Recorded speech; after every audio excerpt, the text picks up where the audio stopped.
Good morning, everyone, and welcome to this meeting of the Strategic Policy and Resources Committee on Wednesday, the 24th of November 2021. And a special welcome to those of you who are watching online this morning. Can I please remind the committee members to keep their microphones on mute throughout the meeting unless they are invited to speak? And can I ask councillors and officers to use the chat box to attract my attention?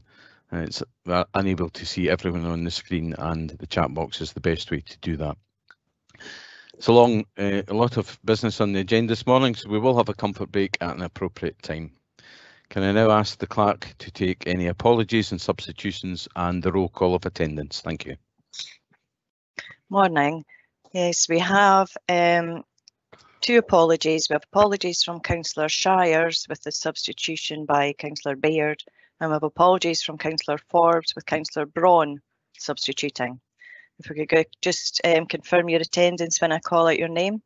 Obviously, we have Councillor Duff present, Councillor Ahern. Present. Councillor Baird. Present. Councillor Bailey. Present. Councillor Barrett, Peter Barrett. Present. Councillor Broran. Present. Councillor Donaldson. Present. Councillor Drysdale. Present. Councillor Lang. Present. Councillor Lyle. Present. Councillor McCall. Present.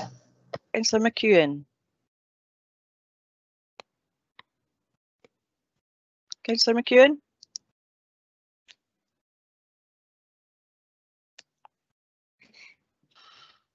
Present. Sorry, my mute buttons want to play up this morning. Thank you. And do we have Provost Malloy this morning with us?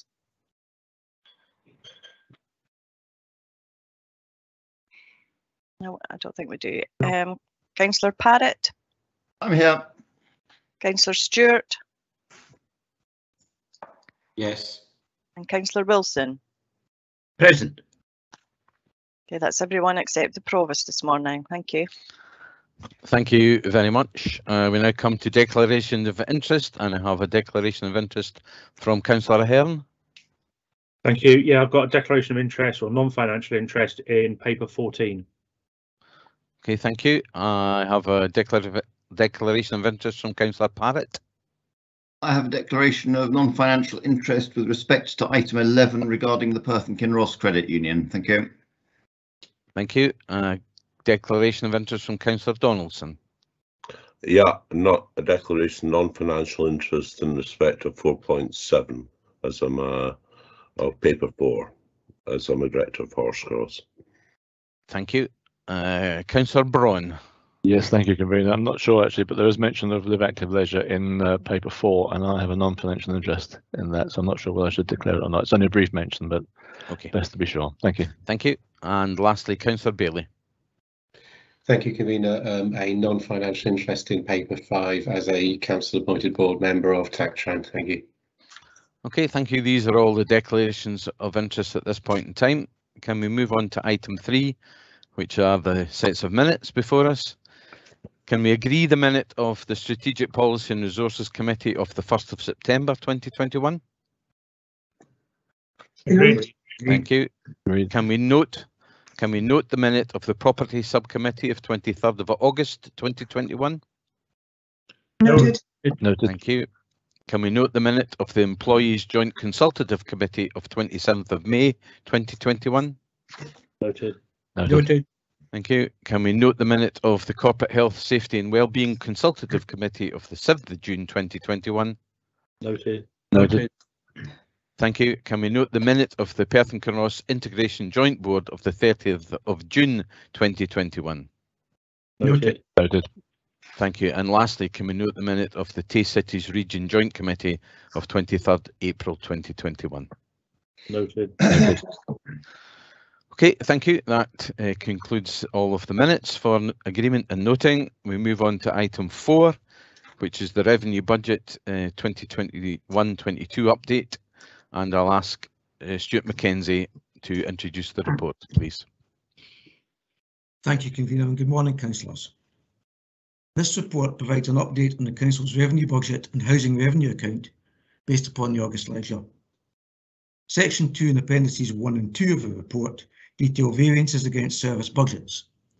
The net projected underspend on service budgets at this time is estimated at £1.111 million, or 0.3% of total net service expenditure, excluding devolved school management and pupil equity fund budgets. This represents a £630,000 increase in the projected service underspend compared to the position reported to committee in September, reflecting movements within the Education and Children's Services budget, partially offset by additional pressures on income within the Council's community services. As set out in Appendix 3 to the report, the Integration Joint Board are currently projecting a net underspend of £236,000, a movement of £270,000 from the projection reported in September, due mainly to an anticipated increase in expenditure on older people's services. Council tax collection to the 31st of October was 64.03%. This is in line with recent trends where collection has been better than last year, but lower than the 5-year average. Based upon current performance, forecast additional income on council tax has now been increased from £500,000 to £800,000. This forecast will, however, require to be kept under review as the job retention scheme has only recently come to an end. Including minor adjustments to corporate budgets, the current projected net underspend oblique additional income on the general fund revenue budget totals £1.899 million, or just over £900,000 more than the position reported in September. Members will, however, be aware that there remains pressures on both revenue expenditure and income. The current year's pay award is still to be settled, and we are entering into the winter period, so this position is subject to change. Section 4 of the report and Appendix 4 shows the current forecast on the housing revenue account. While the account remains on course to break even, movements in loan charges and staff slippage require a further balancing reduction in capital finance from current revenue of £54,000.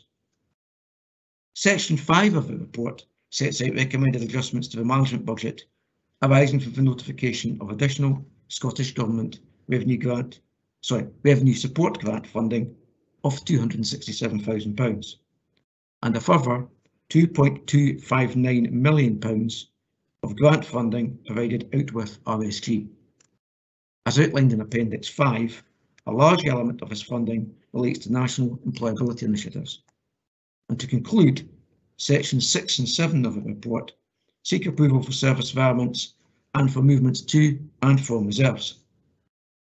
As the maintenance of the Council's property assets supports all areas of service delivery, it is proposed to create an earmarked reserve for property maintenance to allow both specific funding for cemetery wall repairs and, more generally, any in-year underspend in property maintenance to be earmarked and drawn down in future years as required. Colleagues and I are happy to take questions, Convener. Thank you, Mr. Mackenzie. We have a couple of questions already. The first one from Councillor Wilson, please. Thanks, Convener. I'm on page 34, item 2.6, staff costs ECS. Given the amount of slippage of over 300,000, could we get any information on whether that's impacting on the recruitment of teaching staff at all, please? Okay, thank you. Mr. Mackenzie, do you want to take that, or is it Ms. Devline's going to come in? Yeah, Sheena, please. Thank you very much, Convener. Councillor Wilson, what I can say in relation to recruitment of staff is that there remains to be some challenges that we face in able to recruit staff. That's not specific to Perth and Kinross. That's the situation that is reflected across Scotland at present. But we continue to take all best endeavours to ensure that we have the requisite number of staffing in our schools to ensure safe pupil-teacher ratios. Thank you. Okay, thank you. Supplementary. Yes, of course, Councillor Wilson. Yes. And are we getting sufficient applications in on the overall recruitment to help us in that process, Sheena?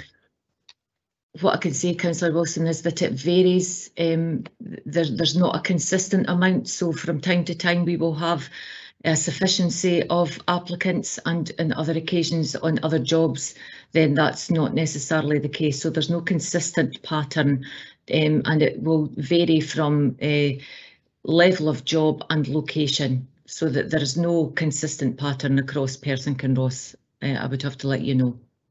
Okay, thank you very much. I may have one more question, Convener, but I'll go back to the back of the queue. Thank you. Okay, thank you very much.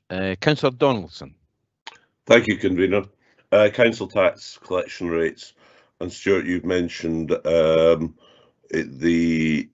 variance is going to be, has moved from 500,000 to 800,000, and that's an important variance.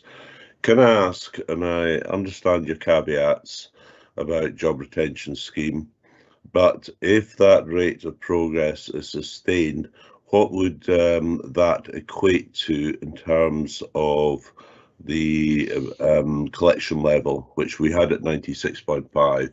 Would we be talking of 97%, even conceivably 97.5%?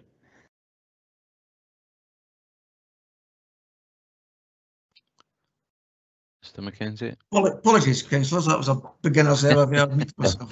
Thank you, Councillor Dawson, for your question. I'm sure that not only elected members but colleagues might have welcomed that continuing. Yes, we're heading in the right direction. I'm cautiously optimistic. I'm always cautious, as you know. But yes, we could expect to see perhaps collection around the lower of the two figures you quoted.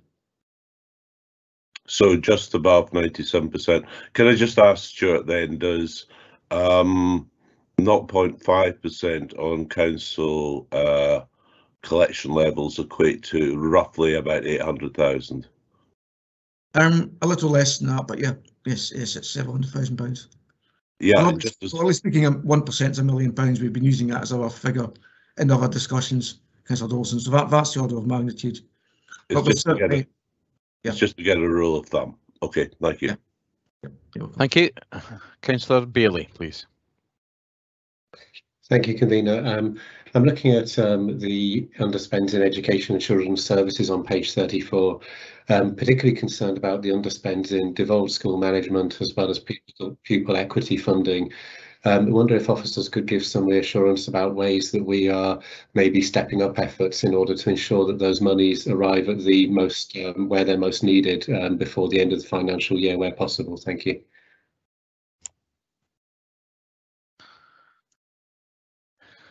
Sheena Devlin, please. Thank you. Thank you, Convener. Thank you, Councillor Bailey. I can confirm that the underspends in both those areas are currently in line with where we have seen them at this point in previous years. So it's not a significant concern for us in education and children's services at this point.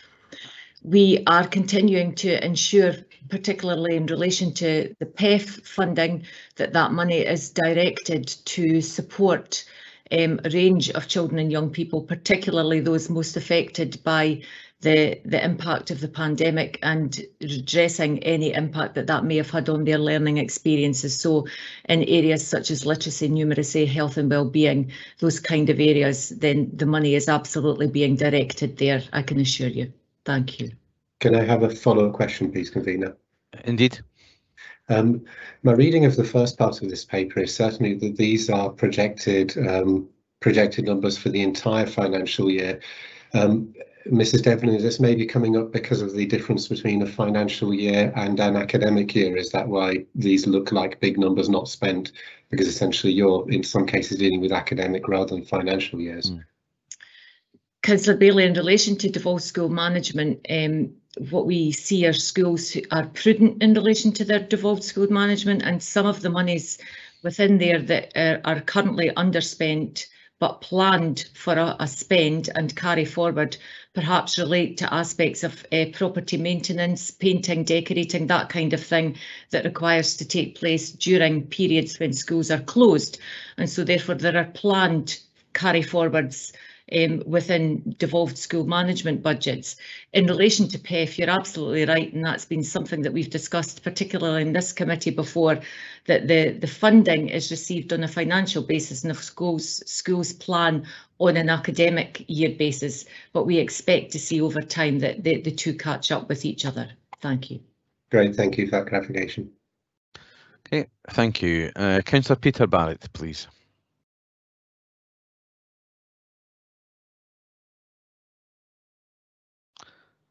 Councillor Barrett, you're still on mute if you.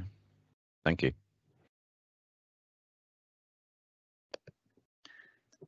Sorry about that, convener. Had an unmute button problem there as well. Excuse me.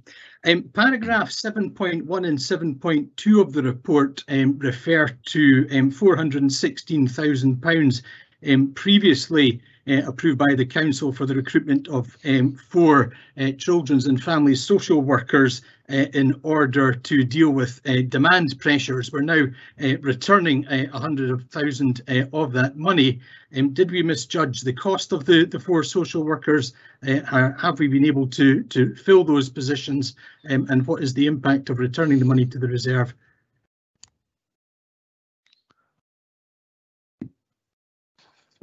Thank you. Now, who will answer this one? Perhaps take the last. Okay, Sheena Devlin again, please. Thank you. Thank you. Councillor Barrett, this is in relation to recruitment challenges, and so there's simply been a delay in being able to recruit to the post, and therefore the money will go back into reserves to immediately come back out as soon as we're able to recruit to that post. So it's not that we're returning the money and not seeking to fill that post. It's simply, as I understand it, an accounting technique that we do to tidy things up, but recruitment continues to those posts. Okay, thank you. Mr. Boland, you're also indicating, do you wish to add anything to the reply? No, Councillor Duff. She's answered that. Thank you. That's fine. Thank you. Convener, could we have clarification whether they have got the 4 social workers in post and whether those demand pressures are now being met? Councillor Barrett, I can confirm that we are still recruiting to one of those posts. We have other posts filled, and over and above the social worker posts, we have also reassigned staff from within another children and families and parenting team to support the work of the social work teams across Perth and Kinross. And so we do believe that we are meeting demand, but we'll continue to recruit to that additional post as well, because we continue to expect to see demand coming through at the same level that it is. Okay, thank you. Thank you for that. Moving on to Councillor Stewart, please. Thank you, Convener. So my question relates to just the paragraph 7.9. Approval is sought to transfer £306,000 from the earmarked reserve for community mental health young people to education and children's services. Can I just ask, the paragraph doesn't explicitly say what that £306,000 is to be used on. I was just curious. Okay, thank you. Sheena, are you able to respond to that one? Certainly, Councillor Duff. In terms of the monies there, this is monies that were received by the Council in 2021, in 2020-21, but not utilised by the end of the 31st of March 21, and therefore are accounted for in reserves until the end of the financial year. And what we're seeking to do then is bring those monies. It's very similar, Councillor Stewart, to the situation with the social worker post. It was monies that were not able to be spent when they were initially allocated, and therefore they go back into reserves, and we draw back down from reserves as we're seeking to utilise those. And on, I think it's the 1st of December, we have a briefing for all elected members that will outline in a bit more detail just how all the various pots of money that have come in to support mental health and wellbeing of children and young people has been utilised across the service and in partnership with other deliverers as well. Thank you. Thank you. Councillor Ling, please. Thanks, Convener. It's back to the original question that Councillor Wilson asked, which was the same question I was going to ask. If I understand the answer correctly, and the short answer was yes, this underspend is due to unfulfilled vacancies. And if my understanding of that is correct, would like to know if the unfulfilled vacancies are across the same subject, and where are the vacancies? Are they spread equally throughout Perth and Kinross, or are there certain areas where we find it harder to recruit?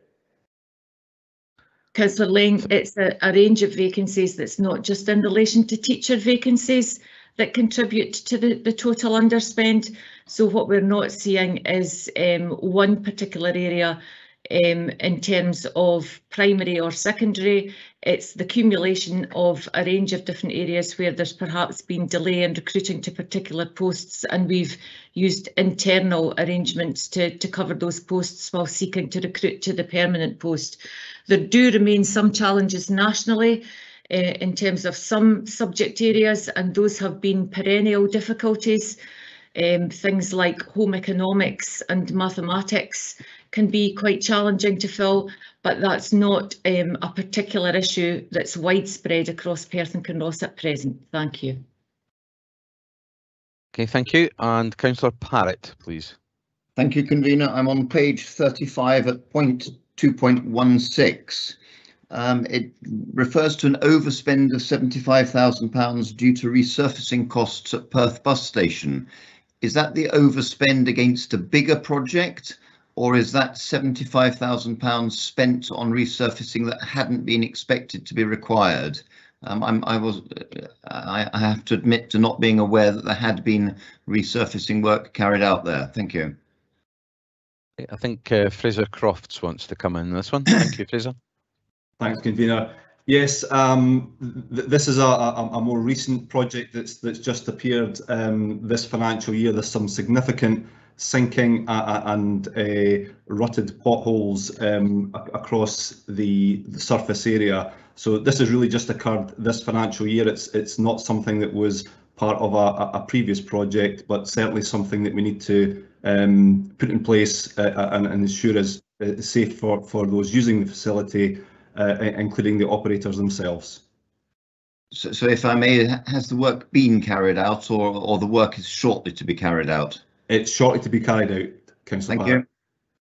Thank you. Thank you. And back to Councillor Wilson for his second question. Thank you. Thanks, Convener. Page 4175, property maintenance has been mentioned already. This money was approved in September by the committee for repairs to cemetery walls. Given that we've had the mildest autumn on record for quite a number of years, what are the reasons for having to delay this? Because we've certainly, inclement weather hasn't been a major issue, I don't think. If I could answer that, Councillor. Please do. The works they're over multiple sites, and it's as much about getting the work specified and the available contractors on site. And when at the time, we're obviously trying to spend as much as we can, but going into the winter, we've started frost already, and so works on stoneworks with lime putty pointing we can't do at the moment. Okay, thank you. Thank you very much. And the final question, I think, Councillor Barrett, please.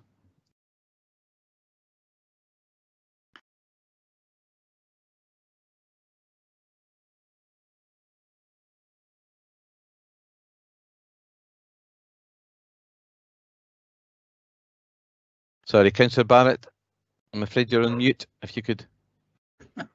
Apologies for that, Convener. It seems to have a life of its own.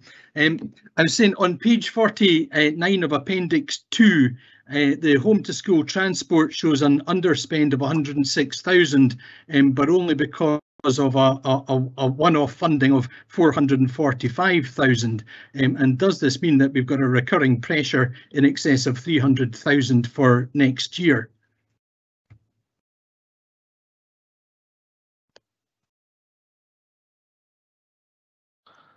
To that one, Greg Boland, do you wish to take that one, please?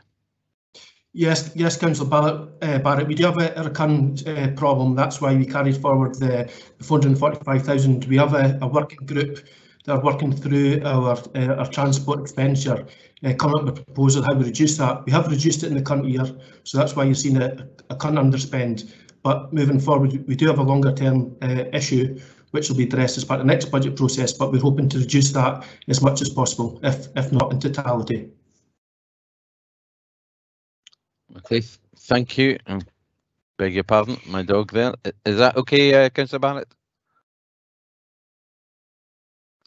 Yes, thank you. The reception was a bit broken up, but I think you got the gist of it, so thanks, Greg. Okay, thank you very much. I'm not seeing any further questions, so I will move the paper. This is the second revenue monitoring report for 21-22. We continue to make good progress, and I'm delighted to advise that the report includes a projected net underspend of just under £1.9 million. The Head of Finance has already provided the committee with a detailed commentary on the contents of the report. Can I draw the committee's attention to three specific areas of the report? Firstly, I am pleased to note that our council tax income continues to recover and is currently projected to exceed budget by £800,000. Secondly, officers continue to work with all three of our ALIOs to understand more fully the consequences of COVID-19. Anecdotally, the position may be slightly better than previously reported, but this position is being kept under review.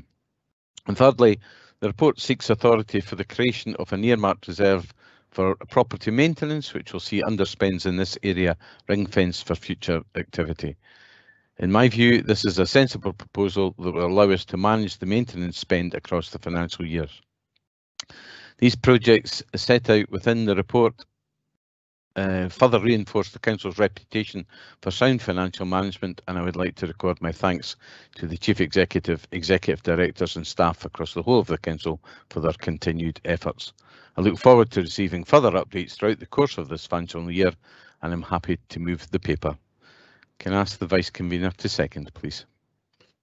Thank you very much, Convener. Just as with you, I would like to thank officers for their hard work to control the revenue budget throughout the year.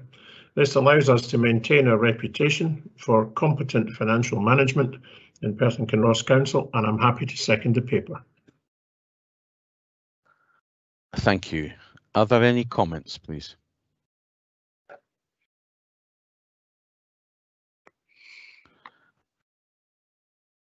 If there, coming in now, can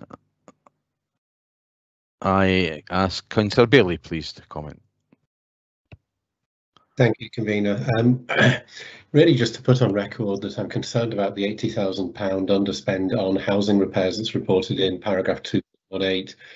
What concerns me even more is that this is the case given the condition of some properties in my ward and the penny pinching that this council employs when assessing these issues.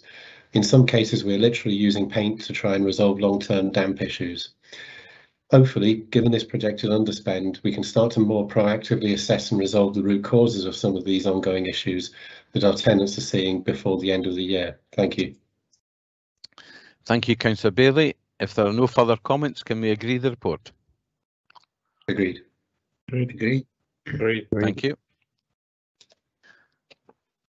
Okay, thank you. We'll move on to item 5, which is the Composite Capital Budget and Housing Investment Programme. And can I ask Stuart Mackenzie to introduce this report also?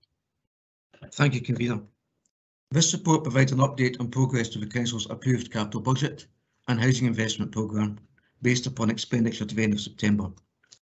Gross expenditure on the General Fund programme over the 8 years to 28-29 is currently estimated at approximately £605.3 million. This is a net increase of £35.5 million over the position reported to committee in September, and largely reflects the approval of £35.4 million of additional capital expenditure by Council on the 6th of October. In-year net expenditure in the General Fund programme to the 30th of September totals approximately £21.4 million, or 27% of the proposed revised budget for 2021-22. Section 3 and Appendix 2 of the report details progress of the General Fund programme to date, together with recommended adjustments to the budget.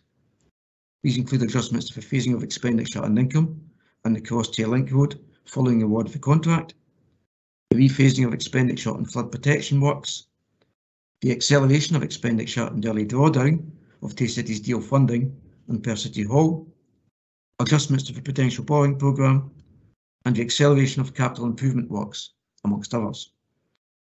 Subject to the approval of these adjustments, projected net expenditure on the General Fund programme in 2021-22 is currently estimated at £79.1 million, or 78% of the budget approved in March. Expenditure on the Housing Investment Programme over the 5-year period to 2025-26 remains unchanged at £67.9 million. In-year net expenditure on the Housing Investment Programme to the 30th of September totals approximately £4.7 million, or 33% of the proposed revised budget for 2021-22. Excuse me. Section 4 and Appendix 3 of the report details progress of the Housing Investment Programme to date, together with recommended adjustments to the budget. These include the drawdown of funding for the new build scheme at Fairfield and the acceleration of expenditure from future years for the redevelopment of properties in Dunkeld Road and for the Housing Triple Glazing Programme. Excuse me. Subject to the approval of these adjustments, projected net expenditure on the Housing Investment Programme in 2021-22 is currently estimated at £14.1 million, or 142% of the budget approved by the Housing and Communities Committee in February. Colleagues and I are happy to take questions, Convener. Thank you, Stuart. We have a question from Councillor Donaldson, please. Thank you, Convener. I have two questions. The second relates to capital grants in Appendix 1. But first of all, can I ask at the very start of this report, it's just something that puzzles me. We're moving towards the Stuart Mackenzie, a 30-year investment blueprint. We have an 8-year composite capital budget, which broadly aligns with the medium-term financial plan. But we have a 5-year housing investment programme. Can I ask why that is only for 5 years? Would it not make more sense for the housing investment programme to be over a similar timescale? So it aligns. Mackenzie. Thank you. I take your point, Councillor Dawson. We have historically had a 5-year programme. I don't know if colleagues in communities, perhaps Claire or colleagues, would wish to comment on that. But we have traditionally had different periods of alignment for our different capital budgets. That's a fair observation. The point I would make that underlying that is longer term strategic thinking and planning about what the investment needs would be over an extended period of time. But I don't know if colleagues in communities would want to comment specifically on that. Thank you, Stuart, and thank you for the question, Councillor Donaldson. So yes, whilst we have the 5-year investment, that's the plan that we've always had in place. We do have a 30-year business plan, which includes a 30 years of our capital funding. So we do operate in terms of the longer term, the 30-year business plan profiling in the rents and the spend. Okay, thank you. I'll take your. Could I just follow up? Yes, you can. It seems to me, very briefly, it does seem to me to make sense that for these papers and for these reports, if we did have the housing investment programme over a similar timescale to the overall capital budget, that seems to me to make sense. In particular, medium longer term, the actions that we're going to have to take as regards housing in terms of climate action. Okay, thank you for that, Councillor Donaldson. I'll come back to your second question if that's okay. Sure. Councillor Wilson, please. Thanks, Convener. Page 62, 3.3.2. Road safety is the headline. It's a big chunk of money to move into next financial year. I'm aware personally that the team are are working very hard to tackle a big workload. Have we got sufficient resources? Have we got vacancies? And are there other reasons why we're having to move nearly £1 million of road safety schemes into next financial year? I'm aware of the heavy workload. Thank you, Councillor Wilson. Mark Butterworth, I believe you would like to respond to this question. Yeah, Thank you. Thank you. Thanks, Councillor Wilson, for the question. Yeah, you're absolutely right. The team, which is a relatively small team, have a massive workload and literally hundreds of schemes. We have the resources to get through the programme, but clearly not all the programme, and hence the reason why we're moving resources into next year. We have had some vacancies, and we have had recruited into those vacancies. Sometimes it's quite difficult because I think we've recruited 2 temporary members of staff this year. It can sometimes take longer, but we have got the team to deliver the resources that which are currently in the programme, and we won't be losing any funding, external funding, because we'll be prioritising that funding first. So we are getting through as much as we can. And I can just reassure you that we won't lose any funding, and we will focus on delivering the schemes. Thank you, Mr. Butterworth. Thanks, Convener. Thank you, Councillor Wilson. Councillor McEwen, please. Thank you, Convener. My question focuses around page 66 on paragraphs 5.3 and 5.4. A couple of clarifying points. We've got a £4.2 million increase in the housing investment programme spend. I'd just like to know where the money seems to be getting rejiggled from elsewhere, just to get confirmation of that. And also on the back of that, our current net spend of 4.7 and 33%. These expenditures are halfway through the year, so are we expecting to then spend 70% of the budget or 66% of the budget for the remainder of the year? Okay, I'll ask Claire Mailer to respond, please.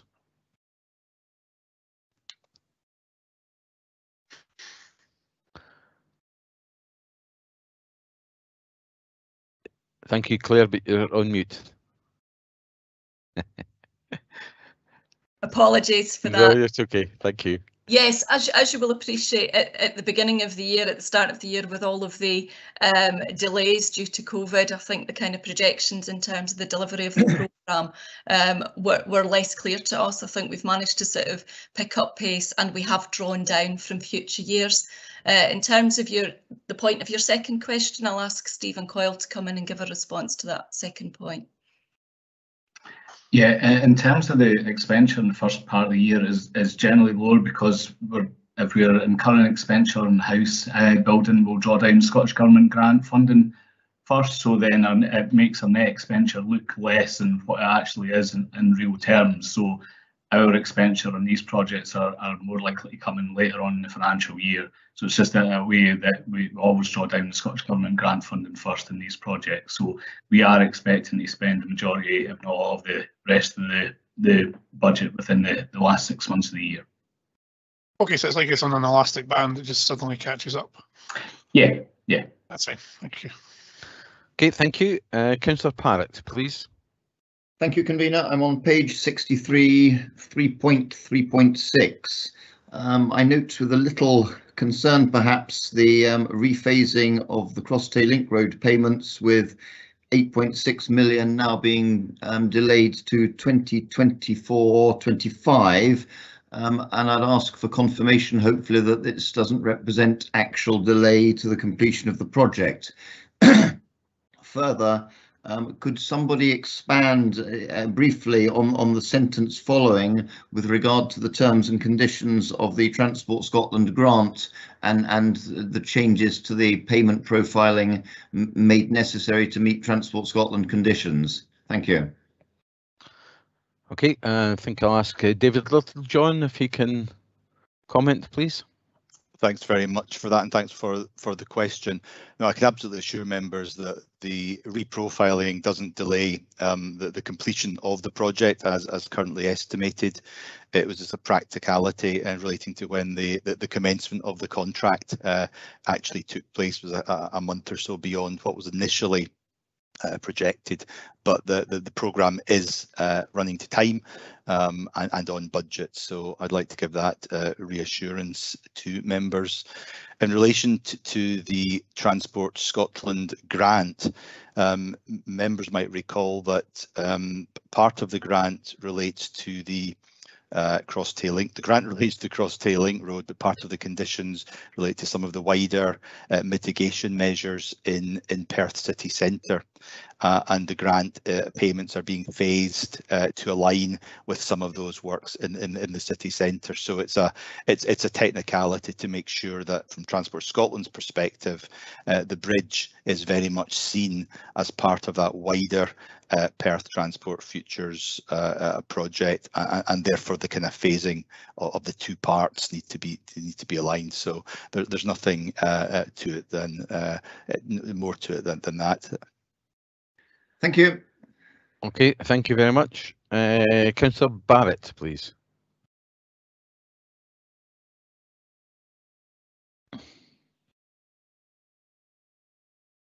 Sorry, Peter, I think you're still having some problems with your mute button.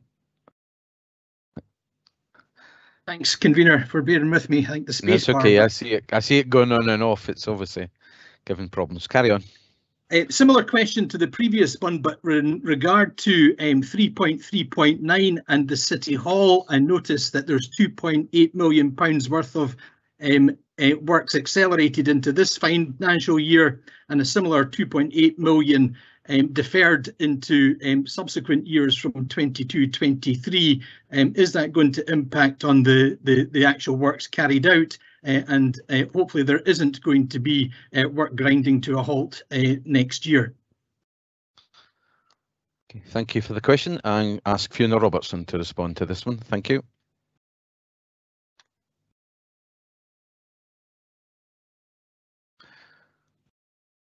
Fiona, are you on mute as well?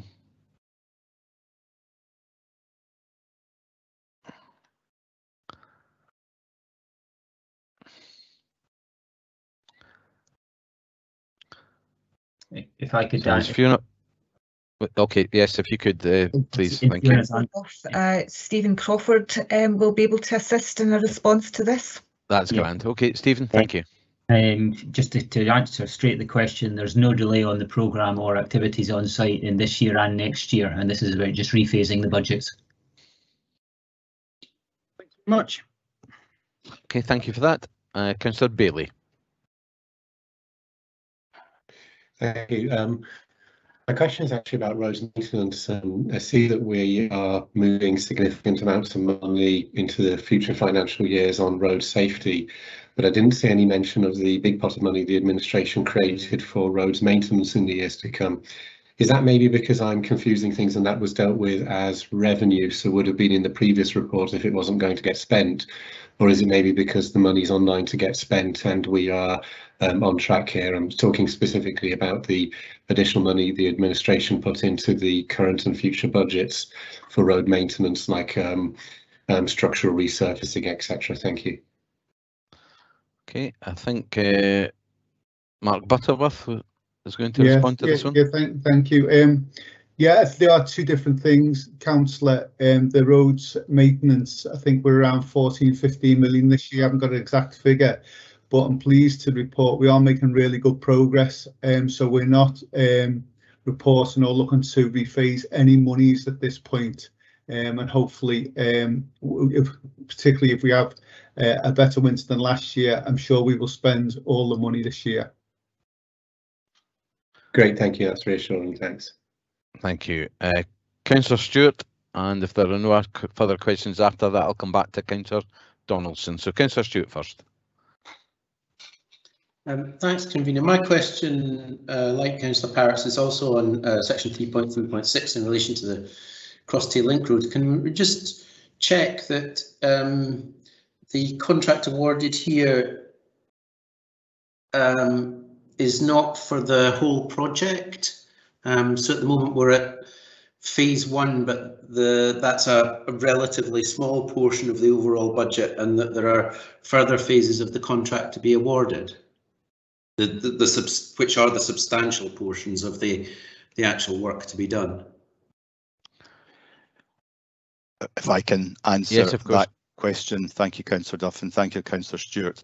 It's a single contract in 2 stages, with effectively a break point at the end of stage 1, and subject to on completion of the stage 1 contract. For some reason, the council has the option not to proceed. However, it is a single contract with that break point. So there would have to be some particular reason why the contractor hasn't performed, for example, that would allow that break clause to be invoked. Okay, thank you. Thank you. Thank you. Could I ask Councillor Donaldson then to present the second question? Thank you. Thank you, Convener. Could I go to page 71? It's Appendix 1. It's almost exactly the same question I asked at our last meeting on the 1st of September. It relates to capital grants. It seems to me the issue's not been resolved, or perhaps I've got things wrong. If you look at over the up to 2029, we show the Town Centre Fund 21-22, 2.234 million, but nothing in subsequent years, and that's understandable. That fund has come to an end. The Regeneration Fund 1 million, nothing subsequent years. What we do not show here is the Scottish Government's new place-based investment programme. And we have already, I think it's via COSLA, been allocated 1.26 million for the current year, and grants must be committed by, I understand, the end of March. I can see why we don't show for subsequent years, because I think the paper that Alison Seggie put forward, it was more estimates of what we might obtain via COSLA. But it does seem to me that 1.27 million for 21-22 should be stated, and we're understating the position. So I'd be grateful if we could have an answer on that. Okay, thank you. I think maybe Mr. Mackenzie will I'll respond. take that. No, thank you. Thank you. Mr. Thompson. From memory, I think that's classified as revenue funding.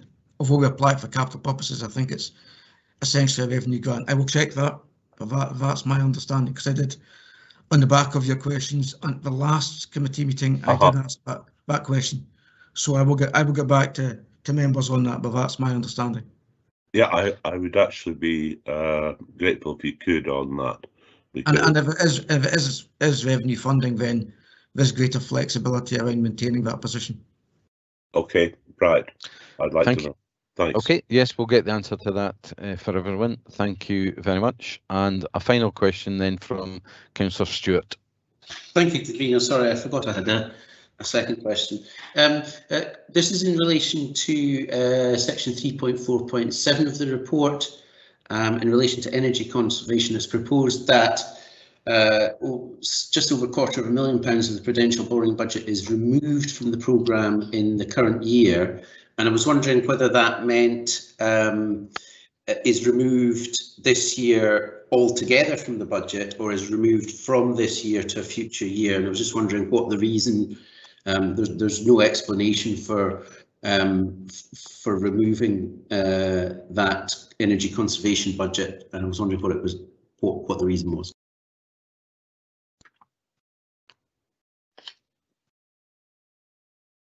If I could answer, Councillor Stewart, the prudential borrowing is a spend to save fund, and we haven't brought forward in this last year spend to save investment proposals.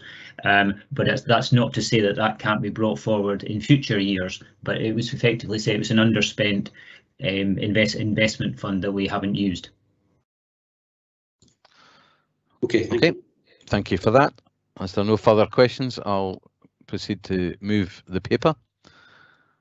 The Head of Finance has provided the committee with detailed commentary on the contents of the Capital Monitoring Report.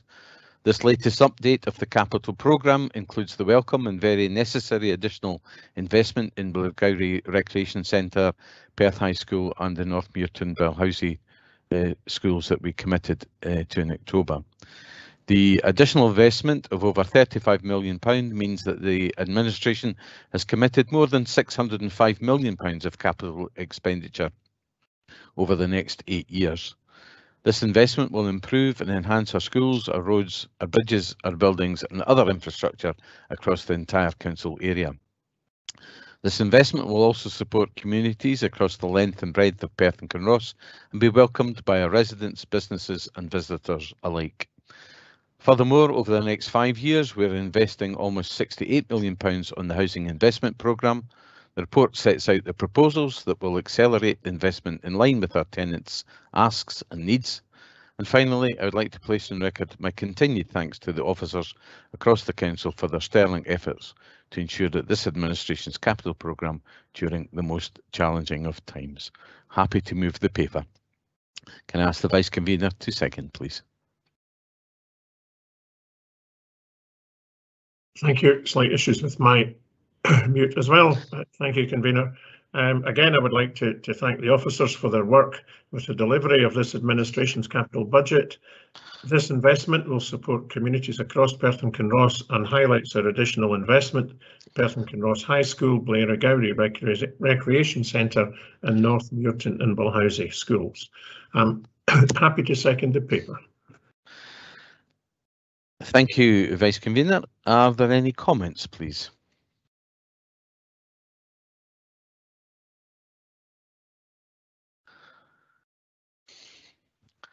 I'm not seeing any comments. Can we agree the paper, please?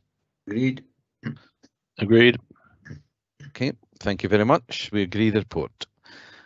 Let's move on to item 6, which is the Treasury Activity and Compliance Report. And to prove that good things come in threes, we'll ask Stuart McKenzie to introduce this third paper. Thank you. I think you're being kind, Convener. This report advises the Committee of Treasury activity undertaken during the second quarter of financial year 2021-22, up to the end of September. Public Works Loans Board rates increased towards the end of the quarter in light of expectations over inflation, but remain at relatively low rates, with movements shown in Appendix 1. Treasury activity during the quarter is summarised in Appendix 2. There was no new borrowing undertaken or loans repaid, so the Council's total long-term debt remained unchanged at approximately £529 million at the end of September. Investment activity during the quarter was primarily in short-term investments, up to 3 months, with returns remaining low. Investment income generated during the quarter was £75,000, an improvement on the £12,000 in the previous quarter due to the increase in funds available as earlier lending to local authorities was repaid and reinvested. The Council's total investments at the end of September stood at £203 million, an increase of £14 million on the position at the end of June. There were no breaches in compliance with Treasury and investment policy, and all prudential indicators remain within approved limits. The Council approved additional capital borrowing of £35.4 million at its meeting in October, and this feeds through to the Council's prudential indicators, specifically the authorised limit or expected maximum borrowing needed. This indicator will require to be increased beyond the £900 million in considering the annual update of the Council's Treasury and investment strategy next year. Happy to take questions, Convener. Thank you, Stuart. I have a first question from Councillor Parrott, please. Thank you, Convener. I'm on page 89 at paragraph 2.2. While the unemployment rate being at 4.5% and CPIH rising 3% both seem believable, I'm actually astonished to see that average earnings in the economy rose by 7.2% in 2 months between June and August 2021. And I would ask whether that figure can be checked or explained. whatever was happening in the economy. I find that figure astonishing. Thanks. Okay, I think Mr. Mackenzie will probably be able to explain that for you. I take that, convener, and I'll try and provide thank you for your question, Councillor Parrott. I'll try and provide a succinct answer. And my understanding is because a number of jobs at the lower end of the pay scale fell out of the economy for reasons that elected members will be entirely familiar with, that's actually impacted on the average increase.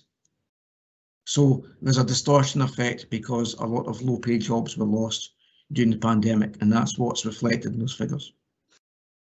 Okay, thanks. I just find it amazing because to me, over that period, people were in a sense beginning to return to employment, I think, and so I'm just astonished to see that figure. But thanks very much. Okay, thank you. Yes, I know sometimes you have to look behind the statistics. Could I ask Councillor Donaldson, please, for his question? Thank you, convener. I think this time I only have one question. I'm tempted to follow up on Councillor Parrott's observations about macroeconomic matters. Inflation is now at 4.2% with RPI higher, and there's a question whether that increase is just transitory or is going to be sustained. But specifically on the report, and it's not really, Stuart, covered in the narrative, is on investments outstanding on page 102. There's a really quite major swing round. We have at the end of June with UK banks, the overall investments have increased to 203 million, but with UK banks, the average rate is 0.34% interest rate. We've gone from 33 million to 108 million, but with other local authorities, there's more than a halving from 151 million to 70 million, although the average rate there is 0.63%. So I'd just like to ask Stuart for that, in the space of 3 months, why there's been such a big swing round between UK banks, between other local authorities lending and UK banks. Thank you, Councillor Dawson, for your question.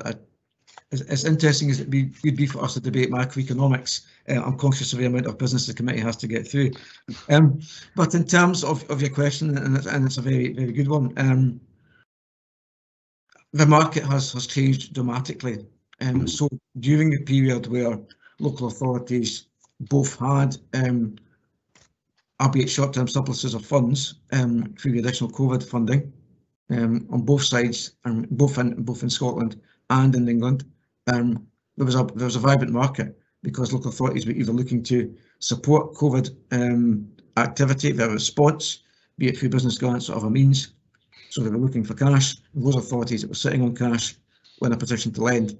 That market has just wound down significantly. So you're right, they're seeing a major reduction in the level of inter-authority investment across the piece.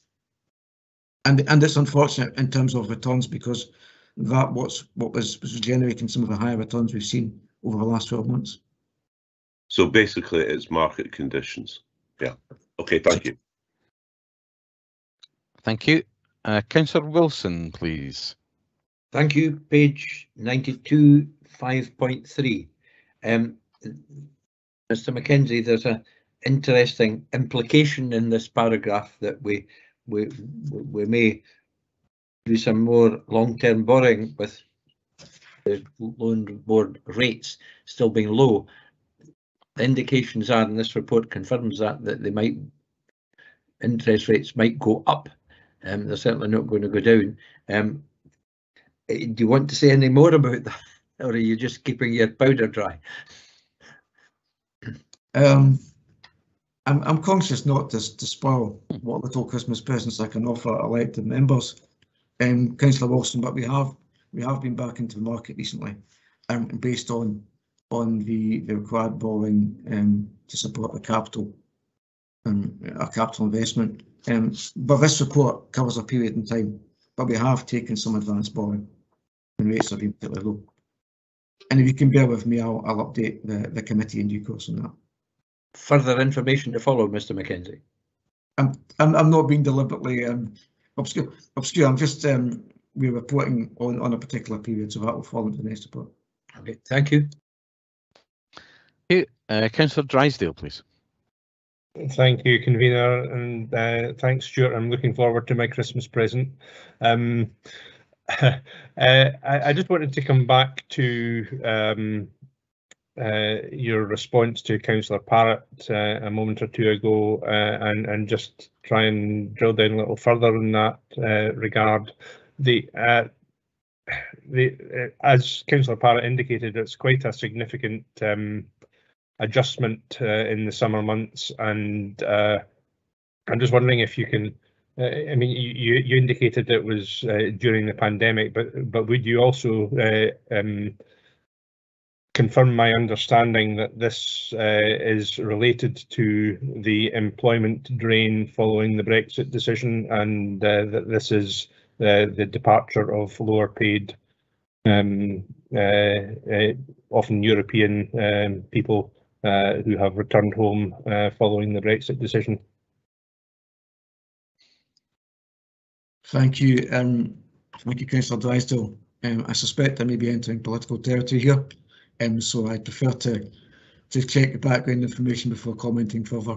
But there certainly has been a movement, as like the members will be aware, in the employment market of former of EU nationals out of both the UK and Scottish economy. But I wouldn't want to comment further. No, I understand you can't make a political comment, but I just wanted to be clear that my understanding of that is correct. So thank you. Thank you, Councillor Drysdale. Councillor Lane, please. Councillor Drysdale has basically asked the question I was wanting to do, because I couldn't understand. I was wondering if the fact that unemployment's falling at the same time as people. Councillor, sorry, I demoted there. Stuart Mackenzie's original answer, it was as though they became unemployed, but actually they've moved out of the employment market, the people at the lower end of the scale, and also people in there have moved up because of the lack of labour available, possibly, and in my opinion, the same reason as Councillor Drysdale gave. So I'll ask Mr Mackenzie, is it a combination of people dropping out of the market and the employment market, which is bringing down the unemployment rate, but they're actually others are moving up to fill vacancies higher up the pay chain? I'd have to thank you, Councillor Lane, for your question. Again, I'm wary of entering into the political debate here. I think I just have to check the facts. The reason we present this information is simply to provide a little bit of context around the market and around the economy, which impacts on our PWLB borrowing rates and our investment returns. So that's the purpose of the background information. Yep. Thank you. Can I have a supplementary? But surely, if we're putting bare figures, we have to know what's behind them. Or there's no point in putting these figures there. And well, that's why I'm asking the question. I take the point. I can't answer your question without going back and checking the background information. But members will respect the fact that I have to be very mindful of the political debate and not wishing to enter into it, because these are policy decisions which impact on some of these figures. Thank you, Mr Mackenzie. Yes, I accept the fact that obviously these the factors behind the statistics that we have in front of us are many and varied, and that the papers would be very lengthy if we were to explain them all fully. But I thank you for your answer, and I don't see any further requests for questions, so I'll move the paper now. Following the decision of Council in August, this is the first time that the committee will consider the Treasury Activity and Compliance Report. This Treasury update covers the period the 1st of July to the 30th of September 2021. The report provides commentary on the wide economy as well as a summary of our own Treasury activity. The Head of Finance has already provided members with a comprehensive update on the contents of the report. However, I'd like to draw a couple of issues to the committee's attention. Firstly, I'm delighted to note that there were no breaches in compliance within the investment strategy and policies. And secondly, looking to the future, we should note that we're likely to be asked to increase the authorised limit for borrowing to ensure the continued delivery of our exciting capital programme. I'm happy to move the report and ask the Vice Convener to second, please. Thank you, Convener. As we're aware, this is the first time that the SP&R Committee has taken this paper, and I'm happy to note again that there have been no breaches of compliance with our investment strategies. So I'm happy to move to second the paper. Thank you. Thank you, Vice Convener, and we'll move to comments, and I have a comment from Councillor Lang first, please. Thanks, Convener. It's again to go back to 2.2. I find that you know, that's such a stark figure in the opening part of this report, stating that average earnings increased by 7.2%, which I'm sure the average person across the UK, or especially more importantly to us, the people about Perth and Kinross, would not recognise that figure in their pay packet, the 7.2% increase. So I would have thought that there would have been obviously questions on that, and I would have thought that we could have had more detail without being political, just factual as to how that was arrived at. So I find that slightly disappointing. Thank you. Thank you, Councillor Lang. We'll bear that in mind for future papers. Thank you. If there are no other comments, oh, there we go. Councillor Stewart, please.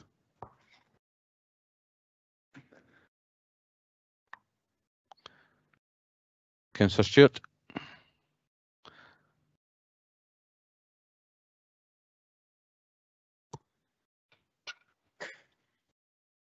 Hello, Councillor Stewart, are you on mute? Sorry, my connection froze for a second there. I have to say that if Councillor Drysdale and Councillor Lang don't understand that a smaller number of people earning more money is going to drive up average earnings, then we might be in a more sorry state than in terms of Scottish education than had previously been publicised. The desperate attempts to link, you know, a decline in the workforce in recent months to one factor and one factor only by Councillor Drysdale, Brexit, when obviously we've gone through a pandemic and a lot of workers have been returning home, are just you know, there were people from across the political spectrum. There may even be people in Councillor Drysdale's own group who voted for Brexit, and I don't think that we should continue to try and politicise the issue and bring it in at every opportunity, as he's desperate to do. Okay, thank you, Councillor Stewart. I'm not seeing any further comments, so can we agree the report, please? Agree the paper. Agreed. Thank you. Can we move on to paper 7 then, which is the procurement update, and can I ask Lindsay Stewart then please to introduce the report? Thank you. The report presented to you today details a summary of the procurement activity of the contracts awarded by the Council in the financial year 2020-2021, and also details the planned procurement activity in 2021-22. This report ensures that the Council meets statutory requirements as set out in the Procurement Reform Act, which includes a requirement for us to annually report on our procurement and contract award activity. Highlights in the report include the ongoing local supplier support being carried out by the team, which this year focused on supporting local businesses to access Council contract opportunities and to better understand how to do business with the Council. The types of activity the team have been involved in include the award of 134 contracts totaling £235 million. It's important to note that these include contracts that run over a number of years. Participation in the National Meet the Buyer event, spend with 6 supported businesses. The report also details the positive outcomes that have been delivered by the team through a social value initiative, the Community Benefits Wish List. Examples that have been delivered through the wish list include creation of videos for schools by construction employees describing roles, and 5 new starts have been employed in construction roles. We also received a donation of £1,000 for a school for a polytunnel. Following on from our win at the Go Awards Scotland, we then went on to receive a highly commended award at the National Go Awards for social value. Public sector procurement has been identified as contributing to the national climate change targets. The procurement team will continue to work with other council services to implement actions arising from Council's climate change action plan. An example is the construction of an innovative low carbon transport hub at Broxton Park and Ride, which is currently being tendered. The report seeks to highlight the Council's procurement approach to deliver sustainable outcomes and to ensure that the Council delivers best value services to the communities of Perth and Kinross and does so in an effective, efficient and sustainable way. Thank you. Thank you, Lindsay. Can I ask if there are any questions, please, in relation to this report? I have one from Councillor Ahern first, please. Thank you. Thank you very much, Convener. Yeah, mine's on the green agenda, and you mentioned there the climate change actions that have been taken, but there's very little mention of that in the report and in the strategy. And I just wonder how that is going to drive procurement in the future, and is it going to affect those contracts that we already have? The rise in fuel, the requirement to meet the low carbon agenda is obviously going to increase costs for suppliers, and that there in itself would drive procurement to more locally benefit to sort of local businesses, because the transport costs are going to be a lot less for them than they are for national providers. So I'm just wondering in 2 parts why there isn't more mention of that as part of the requirement and one of the visions in the strategy, and are we going to review current contracts to see whether they meet the climate change agenda and the low carbon agenda? Okay, so thank you for your question. We still have a lot of work to do in terms of how we're actually going to deliver the low carbon and the green. So we are still developing that at this moment in time, and that's why there's not a lot of mention in the report, because we still need to develop a plan on how we're going to address these issues. In terms of the existing contracts, they're obviously all in place at the moment, and there isn't any plans to go back and review what we currently have in place. That would result in a lot of variations to existing contracts, and it may be that we can't actually make those variations. Thank you. Thank you. Could I have Councillor Wilson, please? Thanks, Convener. My question specific to I think your last comment, and thanks for the report on the Broxton hub, the carbon hub. This has been on the go for a while now. That's not a criticism, it's just a statement of fact. Could you give us a wee bit more on the delivery timescale and also the associated roadwork programme that's to go parallel to that?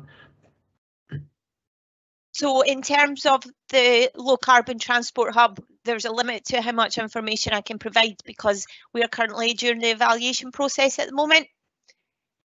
So it has been out to the market, and the tender process has been publicly advertised. We're now in the process of evaluating those tendered responses. Thank you. I appreciate that. Thank you for the update.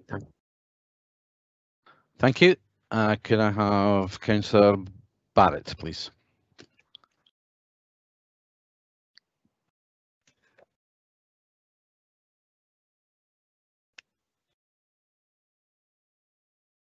Peter, sorry, you still seem to be having problems with. That's it. Oh. Yes, thank you. I really apologise for this, Convener. I had a question regarding page 150 and page 128 of the report, and that was to ask, is there evidence to demonstrate that our approach to community wealth building and community benefits through clauses is delivering the anticipated improvement in our communities or targets in the amount of social value we've achieved from working with our supply chain. And if you look at the information graphic on page 128, the figures there don't really set the heather alight, and I wondered how our performance in securing community benefits compares to other local authorities. Thank you. In terms of other local authorities, I would have to go and do some work and come back and provide that information, but that's certainly something that we can do. Last year, what I would say is that the community benefits that were delivered were likely to have been reduced due to these figures being during the pandemic. There was obviously lots of areas where we couldn't actually deliver community benefits because of the restrictions that were in place. Thank you. Okay, thank you. And Councillor Ling now, please. Convener, sorry, if I can just provide a little bit of reassurance on Councillor Barrett's last question. Yes, of course. The team are previous national award winners in terms of the work and community benefits. So if that reassures elected members, what we are making as much progress as we can in this area. And we have a good track record on this, in this particular aspect of procurement. Okay, thank you. Councillor Ling now, please. Thanks, Convener. And this may be in the papers and I may have missed it. I was just looking for clarification what the difference between procurement and commissioning and how we, the difference between procuring a service or commissioning a service. If that could be explained to me, and I apologise if it is apparent in the papers. Thank you. So with regards to commissioning, the regulations that apply are slightly different. So with commissioning, we would follow the light touch regime under the public procurement regulations. Now, what that means is that gives us more flexibility. And that's really to do with the types of services that are delivered and the suppliers that provide that service. In terms of procurement, we would follow the full public procurement regulations.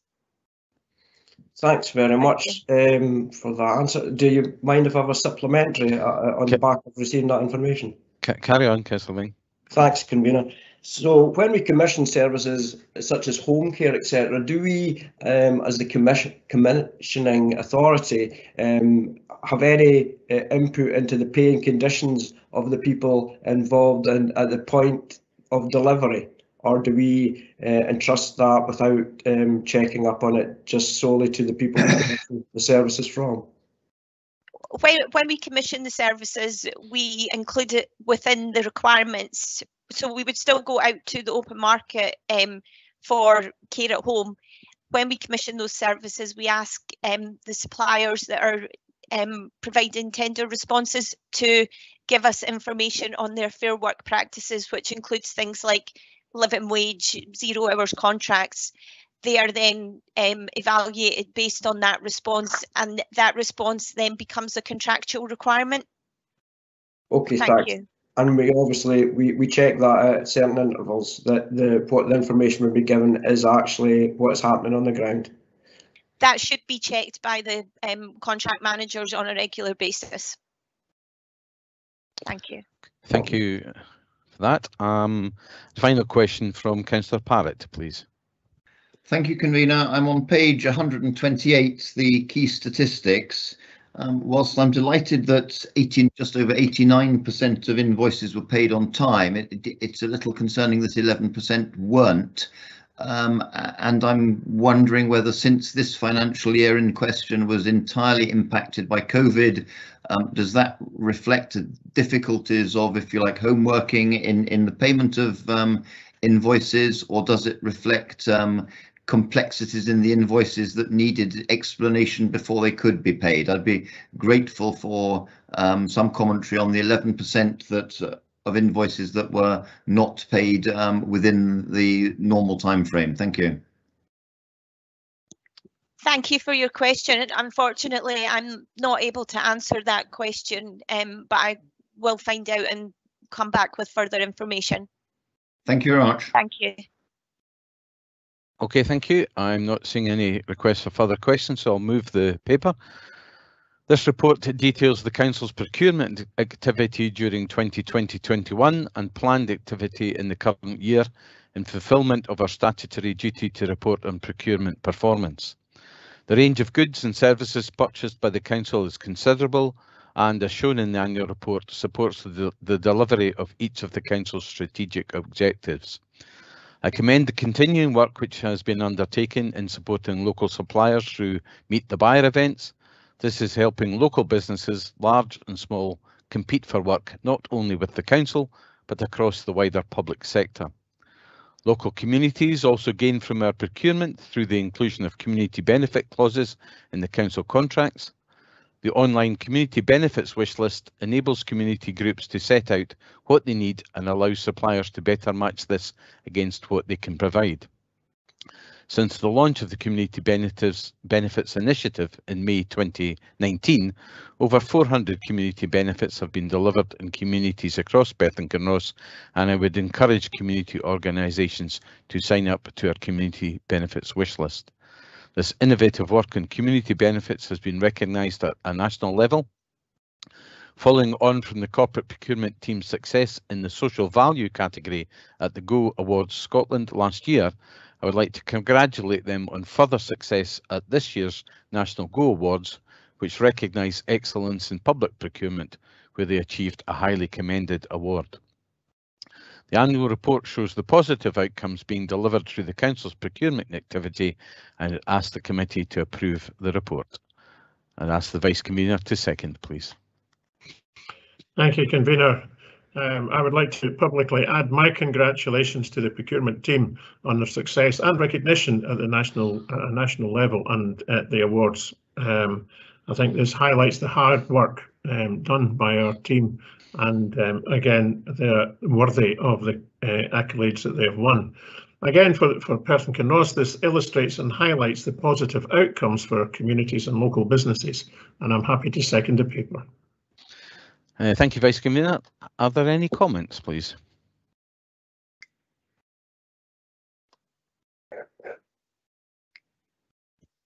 If there are no further comments, can we agree the report?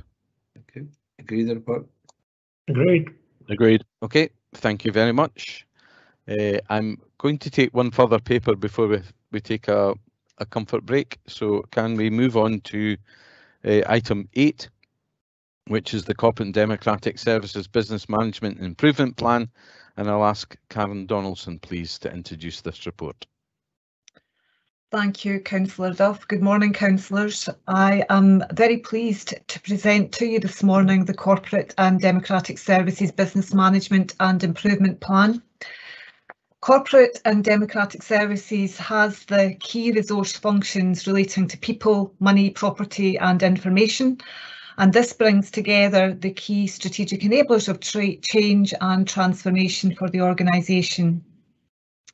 The service is also the corporate function which supports the Council's democratic processes and manages its governance framework.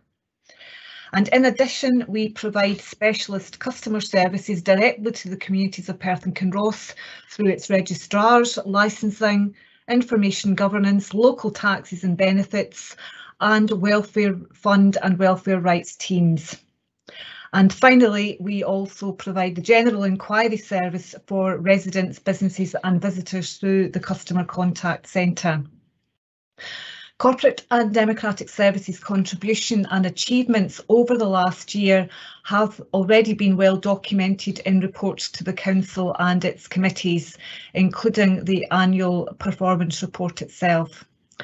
However, it would be remiss of me not to publicly thank staff across Corporate and Democratic Services who, along with colleagues, have worked tirelessly in their efforts to support communities throughout the pandemic. For many, COVID response activity continues to shape and dominate work, and many are also still dealing with backlogs and other activities which were set aside to allow focus on critical and immediate support for our communities.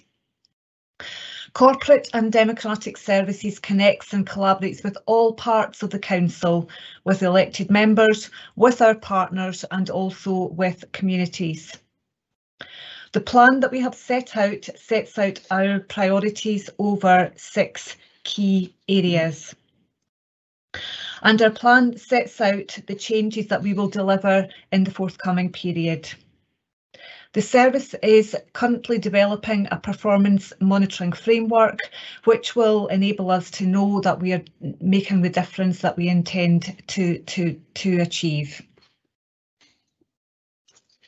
As we look forward to the forthcoming year, Corporate and Democratic Services will play a critical role in preparing the organisation for what will no doubt be a continuing challenging period ahead. And we will also be supporting our communities as they recover from the pandemic.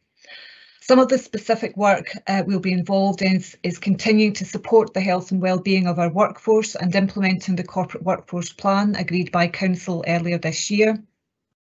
We'll also be maintaining our property estate and ensuring its best use as we deliver services across Perth and Kinross. And we will also be developing a corporate property asset management strategy. As well as maintaining and developing our IT systems, we are also working on a new digital strategy that will come forward next year. We're also starting our preparations for local government elections in May 22 and the preparations for working with new councillors joining thereafter. And finally, continuing with the theme of some of the reports to committee today, the service is about making best use of financial resources across the organisation and supporting all executive directors, the chief executive and councillors in this regard, and ensuring that we deliver council priorities through our revenue and capital budgets, preparing for what will undoubtedly be a challenging financial position in 2022-23. I'm joined this morning by colleagues from across Corporate and Democratic Services who will join me in answering any specific questions that you may have. Thank you. Thank you very much, Karen. We have a couple of questions lined up, so Councillor Donaldson first, please. Thank you, Convener, and thank Karen Donaldson for the report. Can I turn to page 202, Fair Work, where we state the Council is proud to be a Fair Work employer with living wage accreditation. We saw last week the real living wage was raised for those who are 18 and over to £9.90 per hour. Can I just ask, will that indeed apply that level of £9.90 per hour? Will that apply to all of our employees? Councillor Donaldson, thank you for that question. I'm happy to confirm the Council's position in respect of the real living wage. The real living wage is announced every November, and part of our accreditation as being a living wage employer means that we implement the real living wage in the following April. The requirement is that we apply it within by May. So our practice is to apply it in April in line with the annual uplift in the pay award. So that's the point at which the Council ensures that the November announcement in terms of the real living wage is implemented across the workforce. We have a relatively small proportion of our employees who are affected by the real living wage announcements, the bulk of our employees earning above that rate. From memory, we have probably just over 100 employees who specifically benefit from any announcements in terms of the living wage uplift itself. That was certainly the case when we applied the uplift from November 2020. So just as a quick follow-up, we, I understand, have until the 15th of May to meet the conditions, and it seems that that will be indeed the case, and that is treated separately from the ongoing wage negotiations with COSLA and with the unions. Yeah. We normally have a pay deal announced to allow us to do that in April, and as we heard earlier today, the pay negotiations are continuing for April 2021. However, Perth and Kinross Council has applied the real living wage increase from November 2020 last year to ensure that our low paid staff are not disadvantaged, and that would clearly be a consideration should that be the case next year as well. Okay, thanks. Thank you. Councillor Wilson, please. Thanks, Convener. Thanks, Karen, for the report. I had two questions, but I'm going to try and composite them in a double-barreled question. Karen mentioned two things, the human resources quotient in her report and also health and well-being. Karen, given the pressure that we've got within the organisation on helping and supporting many staff with health and well-being, and also the pressure on our HR staff, have we got sufficient resources in our HR in terms of resilience, training and numbers to cope with what is going to be an ongoing heavy requirement for supporting our staff in terms of health and well-being? Thanks, Councillor Wilson. I think health and wellbeing is everyone's responsibility. It's employees, it's managers, it's elected members' responsibility as well. So I do very much see health and wellbeing as being everyone's responsibility. The human resources team and colleagues within corporate organisational development work together in terms of putting together a range of support measures that's available to both employees and their managers, who have a much closer connection with employees and have that one-to-one relationship to understand what's going on with individuals. So we are making best use of the resources that we have. Everybody is doing their absolute best to support the health and well-being of our employees. And there are a number of things that managers can do, that the organisation can do, but it's also about employees being encouraged and raising their awareness of the range of mechanisms that are available for them as well. And perhaps I could ask Pauline Johnston just to say a few brief words about the expansion in terms of our employee counselling service. That's a new development that has just been launched in November 2021. Thank you, Karen. Just to say and reassure and the comments made by Karen that the staff in HR are working with our occupational health provider, PAM, to supply an employee assistance programme that was launched on the 15th of November. We have a number of initiatives in place to support the council's workforce generally with their health and wellbeing, and it is paramount to the work and activity that we do across the council. This service was launched on 15th of November. It's a 24-hour, 365 days a year, and individuals can access it through an app anonymously on their own time to deal with any issues, whether they're work related or personal, and they can contact the service unlimited amount of times. If they require any input, they would be given face-to-face counselling or telephone counselling, whatever they were comfortable with, to a limited number. But if they're waiting on that advice, because intervention is not long-term in terms of counselling, that should be from the NHS, but there is short-term counselling available, and we are resourced to deal with that through that route, and that contract's in place until 2024. Thank you, Pauline. So hopefully, Councillor Wilson, that gives you an example of the expanded support that we're providing. That's just one dimension of the advice that we offer. Thank you. Thank you both. Thank you. Councillor Bailey, please. Thank you, Convener. I'm looking at, pardon me, looking at page 209 of the report pack, which is the second page of the table that contains our goals or objectives within the BMIP. I'm concerned at the lack of specificity and measurability on many of these, and I'll pick up just one example. And my concern here is really that the way these are drafted, it will be very difficult for us to measure in a year's time, for example, whether these have been achieved or not. So I'm looking at the one here that says that what the change will deliver will just be information assets. That's apparently the change, well, that reads as a noun to me. And then the way we'll measure that is apparently that the outcome will be that staff and elected members have awareness of phishing and other relevant cyber security risks. And my point here is that you could say that's true today, that some staff and elected members already have awareness of phishing and other relevant cyber security risks. So without some kind of measure there, like to say that 9 out of 10 elected members are able to get 10 out of 10 on a questionnaire about cybersecurity risks or something like that, it's hard to know whether we've delivered that, because I could stand up in front of a judge even and argue that we already achieve against that. So I'm questioning why it's set as a future goal in that way. I wonder if officers could give me any reassurance. Thank you.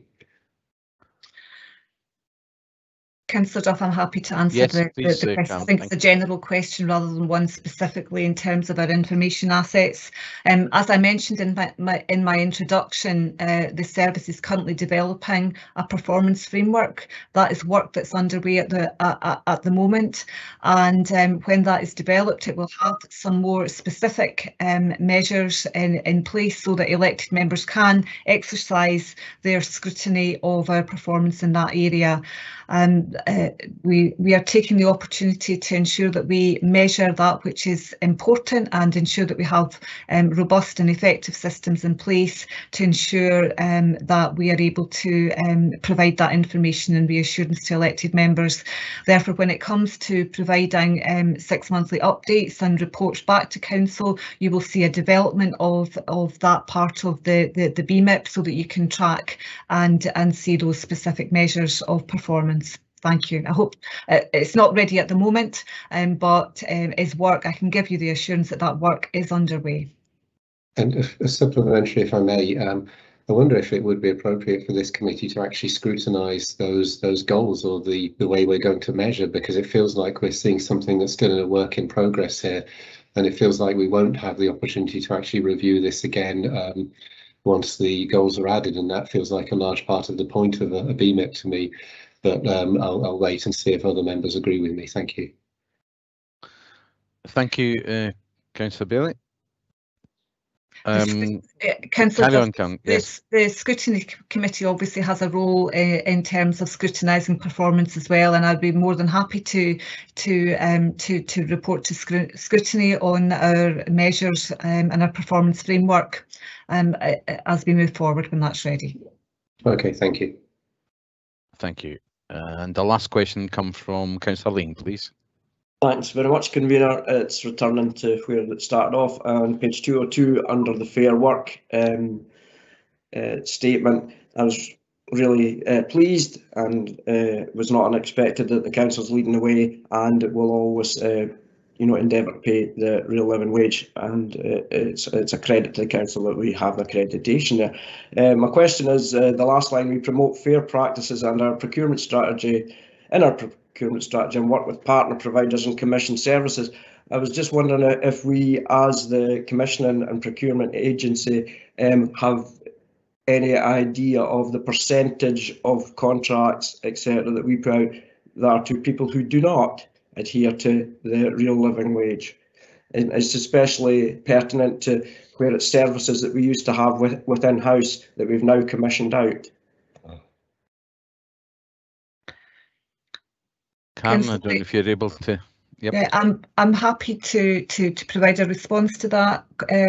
As part of our living wage accreditation, we are required to review the contracts and our major contracts to give an indication back to the Poverty Alliance who run the accreditation scheme.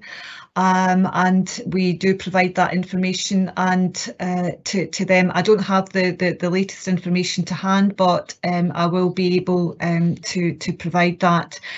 We are aware that not all of our major contracts have that, but they are required to give an undertaking to be working towards that or giving appropriate consideration to that, and that is something that we clearly work with them to support them in so doing. But I'm happy to check the latest assessment that we did in making our application for our re-application for accreditation as being a living wage employer, and provide that information to all members of the committee. Thank you. Convener, can I supplement? Thanks, Karen. I didn't expect you to have it to hand, so I'm not disappointed that you don't. I'm just pleased that you will have the information somewhere and can pass it. But on your answer there, the question I would like to ask is, how long do we try and help and assist? You know, I don't know if all the ALIOs pay it, and they've been ALIOs of ours for a long time. So I was wondering if there's any sort of way that, if we're just encouraged from the sidelines and that just goes on from year to year to year, or if there's sort of a time frame that's set to them that they have to step up to providing the real living wage. I think I see Fiona Robertson would like to respond to this question. I'll ask Fiona to come in. Thanks, Convener, unless Karen wanted to say something first. I'm trying to recall the application form for reaccreditation for living wage. I don't think that there's a specific time scale that is laid out for that, but clearly that's something that we are keen to do. But it's often a balancing act, and perhaps Fiona, in her role in working with the ALIOs in particular, can provide some insight to that. Thank you. Yes, thanks, Convener, thanks, Councillor Lang, for the question. So Live Active Leisure and Culture Perth and Kinross are both real living wage employers. Horse Cross Arts, and we've discussed this in this committee and other forums in the past, is working towards real living wage and is in the process of putting a new pay and grading structure in place. From the one that existed in the past. The number of 0 hours contracts has been significantly reduced, and the Horse Cross Board is working very hard to make sure that its pay and grading structure is fair and equitable for all employees. That has been an issue for some time, and there's been some wider context around Horse Cross, as committee members are aware, but it is an issue that is very high on all the ALIO's agendas. I would add, in respect of Horse Cross, and indeed all regularly funded organisations, arts organisations, that Creative Scotland make this a funding condition as well. Thanks, Councillor Lang. Thank you, Fiona. I have 2 further requests for questions, which I'll allow, but I'll draw a line at that. Could I have Councillor Donaldson first, and then we'll come to Councillor Stewart?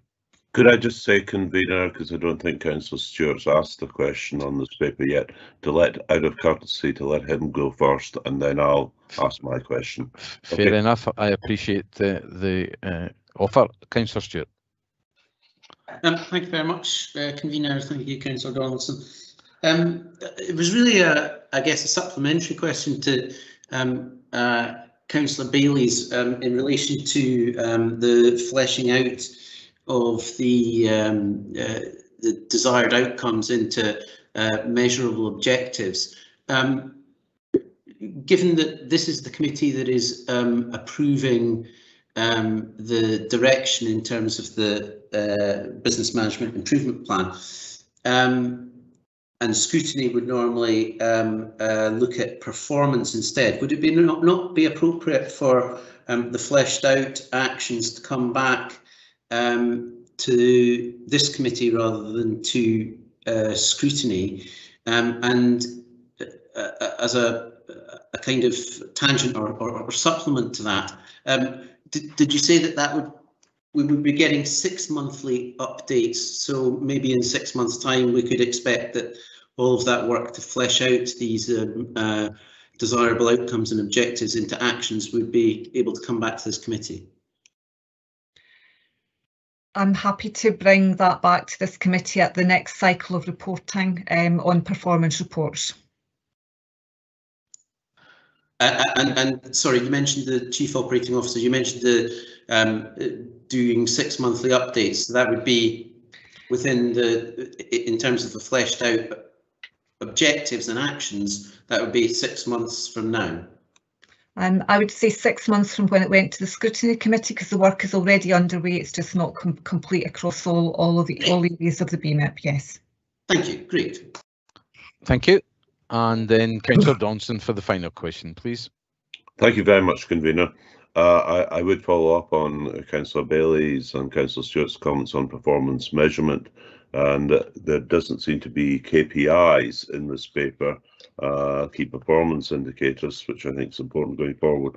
But my question relates to page 199, review of the finance function, and it states an external review during the first part of 2021 highlighted many strengths across the Council's finance function.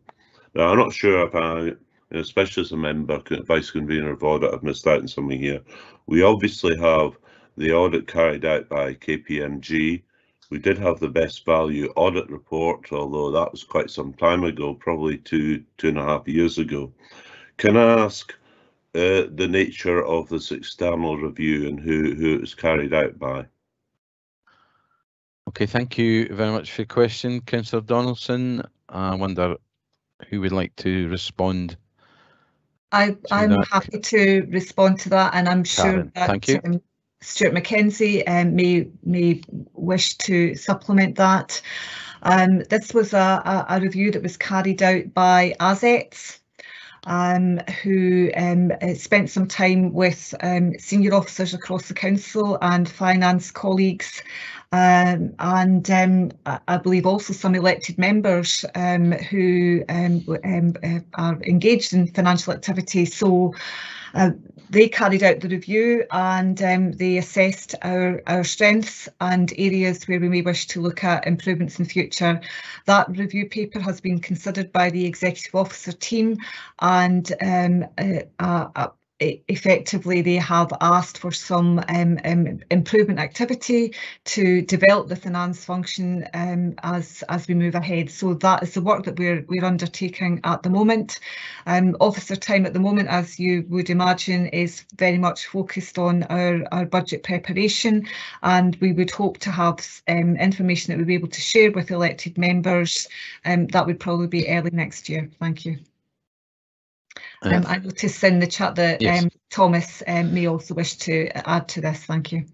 Chief Executive, if you would like to respond, please. Thank you, Councillor Duff. Yes, only to add that we have previously trailed, I think, on a couple of occasions to members through the beginnings of the budget process. One of the things that we will expect to provide to Council as part of that process will be details of an outline transformation programme, or however it will be branded, in February. I fully expect that part of that will look at two areas that have been highlighted this morning. One of those will be around about the kind of financial structures within the organisation as part of a wider consideration of our overall structures, but also to offer a degree of reassurance to a number of councillors who've commented this morning that there is an ongoing exercise, and we are beginning that discussion next week, just looking at the overall management of performance across the organisation as well. So there is work in the background, and that is work that will find its way back to committee. Thank you. Could I just follow up, and thank you for these comments. The ASIT's paper, Karen Donaldson stated that senior officers across the council were involved in this, the executive officer team, and also some members, yet I do not recall a copy of his paper being circulated to members of the audit committee. Can that be done? Because I think it seems appropriate, since the audit committee is charged with the position of looking at processes and controls, that they should be consulted on that as well. Karen? yeah, I'm happy to do that. Perhaps it would be give better context to have the improvement plan alongside the ASETS report itself. And we it was an officer generated paper. The original request came from our previous chief executive who commissioned this work, and therefore I'm happy to share that with the audit committee. And perhaps it would make more sense when we have the improvement actions around that. Thanks, because certainly if, as Mr. Glenn has stated, we're moving back to a system of a transformation programme as we had in the past. I think in particular, though, it really would be helpful, and I think it's unfortunate that members of the audit committee, certainly convener, vice convener, from all I can see, have not been, we haven't been consulted, and I think we should have. Yeah. Okay, thank you for these comments. There are no further questions, so I will move the report. I'm pleased to support the Corporate and Democratic Service Business Management and Improvement Plan for 21-22. Corporate and Democratic Services provide vital professional advice and support across all activities of the Council. Its officers' expertise is much valued by elected members and officers delivering services to our communities. This new business plan describes the resources and wide range of activities provided by the Corporate Democratic Services towards supporting the delivery of the Council's objectives and priority outcomes. The business plan should be read alongside the Council's annual performance report to fully appreciate the contribution they make to the organisation, partners and communities. Like staff and other services, its contribution to the response to the health pandemic demonstrated the outstanding commitment and compassion as staff channeled their skills, knowledge and abilities to help the most vulnerable in our communities, to support businesses and to keep the organisation functioning. The business plan for 21-22 focuses on the improvement priorities for the service and details the key priority areas which will enable change and transformation to modernise services and to improve outcomes for our communities. Each of the services areas of finance, legal and governance, human resources, property, IT, revenue and benefits and the customer service centre have identified priority improvement themes and their planned activity is described in the report. Many of these work streams are already underway. The business plan is set out in a logical manner and in an easy to read style. It provides the committee with insight into some of the key challenges faced by the service and how it plans to enable change and transformation as it continues to develop the core expertise in corporate resources, legal and financial advice to the senior management team, elected members and conveners of committees of the Council. I'm pleased to move the report. Can I ask the Vice Convener to second, please? Thank you very much, Convener. As we can see today, the new business plan highlights the wide range of services delivered by the Corporate and Democratic team.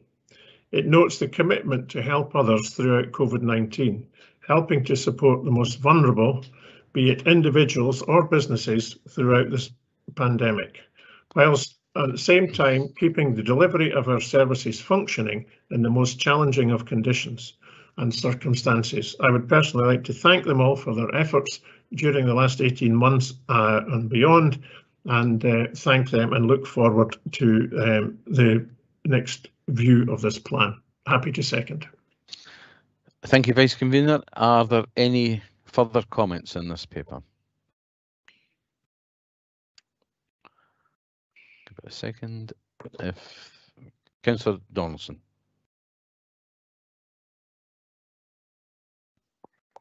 Yeah, I just want to reinforce what I made probably one or two comments under my question, but I do think it's unfortunate that neither the convener nor vice convener, either of audit scrutiny, have been consulted on the ASETS report.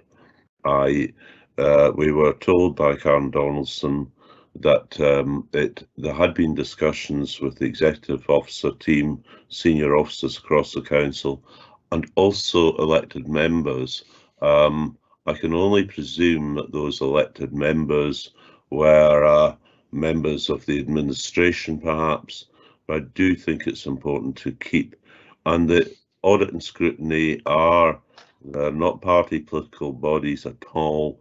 I think it really would have helped, and it does matter that we can see that report, because going forward with indeed the transformation programme referred to by Mr. Glenn, I think it's important that we are appraised timeously. That's all. Maybe Councillor Drysdale didn't tell you, Councillor Donaldson.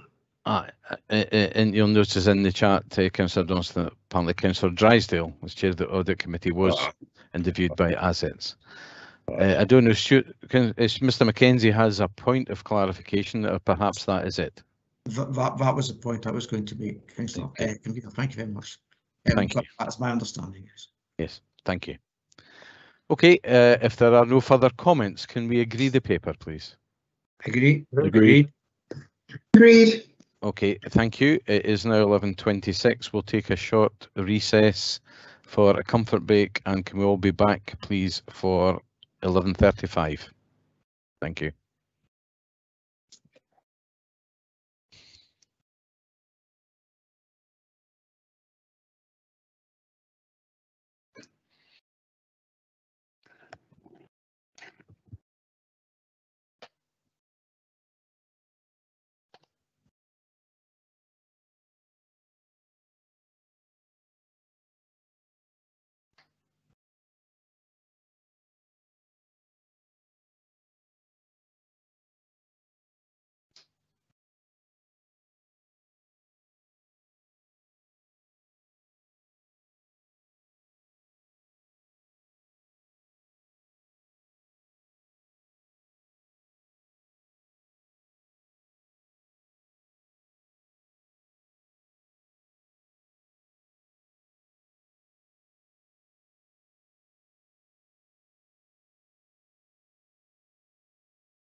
Okay, members, it's now 11:35 and hopefully everybody is back in their place. If we can continue the meeting now, please. I'll just check if Mr. Littlejohn is with us. I am indeed, Councillor That's Duff. grand. Thank you. Okay, we continue the meeting now and move to item 9, which is the local development plan. And I'll ask David Littlejohn to introduce the report. Thank you. Thank you, Councillor Duff. The report being considered today fulfils the Council's statutory duty to prepare and annually update the development plan scheme for the Perth and Kinross Local Development Plan. The current Local Development Plan, LDP2, was adopted by the Council in 2019, and that sets out the spatial strategy to guide land use and development up to 2029. The 2006 Planning Scotland Act requires the plan to be reviewed at intervals of no more than 5 years, and so the Council must adopt a new local development plan by 2024. The development plan scheme set out at Appendix 1 contains the programme and progress towards LDP3, including, importantly, our approach to public consultation. LDP3 will be a new style local development plan as set out in the Planning Scotland Act 2019, with a far greater emphasis on community engagement and collaboration, so very much in line with the intent of the Perth and Kinross offer. The committee is invited to agree to the proposed development plan scheme and to request an annual progress report detailing any changes to the scheme. Planning Officer B. Nicholl and Development Plans Team Leader Brenda Murray are also here with me to respond to any questions you may have. Thank you. Thank you, Mr. Littlejohn. We have a number of questions lining up. The first is from Councillor Wilson, please. Thanks, Convener, and thanks, Mr. Littlejohn, for the report. I'm on page 215, para 1.2. The plan regulations and guidance support planning, etc. Scotland Act. There's a lack of clarity in what is required by the evidence report, which is the first stage in the preparation of LDP3. Where our hands have been tied here, I think, by the Scottish Government, Convener, and I just wonder if Mr. Littlejohn, in an unpolitical way, can answer if there's been any progress on that, and if you, Convener, along with the Leader of the Council, would agree to write to the Scottish Government and ask them if they would expedite this information that will allow us to proceed, and also to take the matter up with COSLA. Thank you. Mr. Littlejohn. I mean, the delays have been caused by, delays across the public sector, if you like, due to COVID, and that affected colleagues in Scottish Government as well. So there's nothing, I guess, sinister about the delay in the regulations, but it is now starting to impact on progress. So yes, absolutely, there's some work we can do on LDP3, but it is in the absence of the detailed regulations. Brenda might be able to say a little bit more specifically on timelines if we've got any update on when we're expecting the regulations. Thanks, David. All I can really add there is that we have just recently had publication of Draft National Planning Framework 4 and have been informed that the regulations and guidance for development planning should be following on from that imminently and rumoured before the end of 2021. So we are expecting them very soon, and that will allow us to move forward. Thank you. Okay, thank you, Councillor Wilson. Does that timescale give you some comfort? Less bad news, I think, is how I would put it, Convener, but I would still ask that you use your good offices and that the Leader of the Council to try and expedite. As Mr. Littlejohn has said, it's beginning to impact, his words were it's beginning to impact on us progressing our LDP3. And if we're to have serious, good public engagement, which I would totally support, then we need engagement from the Scottish Government and the guidance that they want in the evidence report. And I think it would be good if you could pursue the matter, and I would ask you if you would consider that, please. Sorry, Councillor Lyle wishes to think to. Yeah, just to respond to Councillor Wilson. Yeah, I'm happy to raise the matter on Friday when we have a meeting of COSLA, and I will bring the matter to the leader's attention. Thank you very much. And similarly, if required, I can write to the Scottish Government on behalf of the SPNR committee. Thank you. Moving on, Councillor Parrott, please. Thank you, Convener. My question really picks up on the point that Councillor Wilson was raising. It appears that our present plan will expire in 2024, and there may be a gap of a year until we have a new extant plan.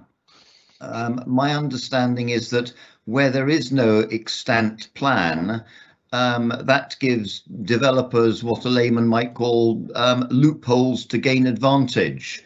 And I wonder, given the circumstances we've been in due to the pandemic and delays in progressing things, might there be any merit in Perth and Kinross Council joining with others to seek a formal extension of our current plan so that there is no gap? Or is that gap perhaps going to be covered in other ways? Thank you. Thanks for the question, Mr. Littlejohn. Thanks for the question. I guess there are two parts to it. Yes, technically, if a plan is the more elderly a plan becomes, the greater the risk of challenge should developers or other applicants feel that the policies are out of date, but they may not be. So I guess it depends the nature of that challenge. Secondly, of course, not all local development plans are adopted at the same time. Perth and Kinross was one of the kind of earlier plans under the previous Planning Act to get underway, and therefore we're kind of slightly further ahead, and therefore we'll be one of the earlier councils that are due to produce one of the new style plans. So it's a wee bit tricky to kind of necessarily join up with other authorities because everyone will be at a different stage, but ultimately we will all need to be focused on the new style plans that were brought under these delayed regulations and guidance. Hopefully that will kind of answer your query. If I may, Convener, that goes some way towards answering, but I'm not an expert in this area at all, and I suppose I still retain concerns that the time frame is not, if you like, fitting for us because of what you've said, and that we perhaps still might face issues as a result of timeframes we can't control. And I suppose all I would ask supplementary wise is that we keep our eye on that as best we can. Thank you. Thank you, Councillor Parrott. And I could answer. Yes, we will. I mean, I think generally speaking, speaking generalisations, much of the challenge about local development plans is about the land allocation, housing land allocation, because that's what would affect most developers. We've actually got quite a generous and longer term housing land allocation, so the risk of challenge is less. But I note your point, and we will keep abreast of this, and obviously keep members informed of progress as well. Thank you very much. Thank you. Perhaps just come in there. I think one of the other things to highlight is that we will be some way through the process in preparing LDP3, and as we move through that process, the new plan starts to carry some weight. So depending on where we're at timescale wise, if we had reached our proposed plan stage, then we would be in a stronger position to perhaps fend off some of these challenges coming forward in terms of applications for housing sites not allocated in the plan, etc. Many thanks for that too. Yes, thank you, Brenda. Okay, we move on. Question from Councillor Braun, please. Thank you, Convener. My question is probably looking a bit further forward, and I'm just wondering, as we progress, will the overarching protocol, that's the best word, overarching protocol of the new LDP3 be reflective of climate change, which will reflect the council's own aims to move towards net zero? particularly that this LDP will probably expire somewhere around about 2030, which is, I think, the time when we should have reduced carbon emissions by some 75%. So will that be reflected? Will that be overarching, I suppose, protocol? And I would suspect that when we go to public consultation with community councils and development trusts, climate change will be the predominant subject that will come back to us, particularly concerning perhaps flooding in areas, and such subject which I can bring up several times, the position of electric chargers in development sites, particularly those where flatted properties are concerned. So that was my question, really. Are we looking at that as the overarching requirement? I mean, the short answer is absolutely yes, and it's more than a protocol. It's a statutory duty to address climate change. But Brenda and Bea are probably better placed maybe to give a little bit more detail of what we are working on at the moment in that regard. Yes, I mean, in terms of the climate change actions, we've been reviewing all our policies to ensure they're in line with the climate change approaches to mitigation.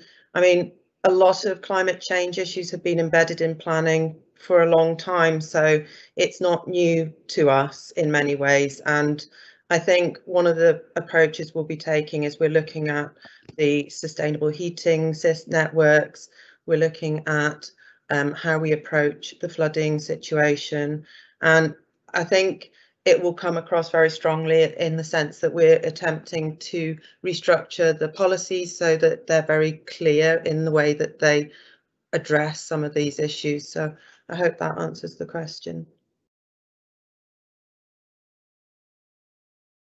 Thank you very much. Could I just come back, Camilla, with just one point, which a little concern is that Councillor Hurd and I visited a couple of sites recently where some lovely houses built, very, very nice, but no parking area within the front of those houses. So by 2030, the number of electric cars on the road will have probably increased substantially. Is there somewhere in which we could build into this that there will be a requirement, more of a requirement for developers to install the necessary charging points within areas where you can't get your car up close to the house? Is that something we're definitely thinking about? I think that's something that the transport planning team are looking at as an overarching EV strategy at the moment, and that will be incorporated into the LDP3 approach as and when they've finished that work. Thank you. Thank you. Thank you, Karina.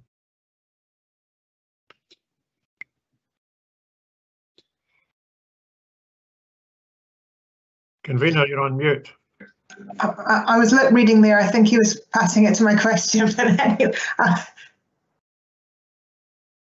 is that correct? Indeed. Sorry, beg your pardon. After picking up others for the problem, I've fallen into that trap myself. Councillor McCall, please. Thank you, Convener. Councillor Wilson has basically asked my question because I was really concerned about the word imminent, waiting for the information from the Scottish Government. So I'm going to follow up from that, if that's okay, David and Brenda. The most important thing to me has always been public engagement and the public engagement process of this. My concern is that if we are waiting any period of time for the guidelines and information from the Scottish Government as to what we can and can't do and what's expected of us, does that halt the consultation process as far as the public is concerned, or can we proceed as a council if we're in position based on the previous guidelines that we've been given? I can start the question. It doesn't prevent it, and some of the pieces of the jigsaw in terms of a new and revised approach are already in place. So, for example, the regulations around local place plans were laid before Parliament last month. So we know already the statutory requirement to take into account local place plans in formulating the LDP. So that's in place. And we're now discussing as officers how best to support communities to deliver their own aspirations through local place plans. So much of that shift is already in place. So I wouldn't want to hold too much store around the kind of regulatory aspect. A lot of that will be is technical, and as the report says, it's around the evidence report in particular that we need more clarity. But Brenda may or may not want to add something to what I've said. Yes, I would. In relation to work that we've been doing so far, we have been engaging across the council, trying to establish contacts that other areas and services have with communities, and to find out about work that they've been doing to gather information which could potentially useful for us in developing the LDP. And we have now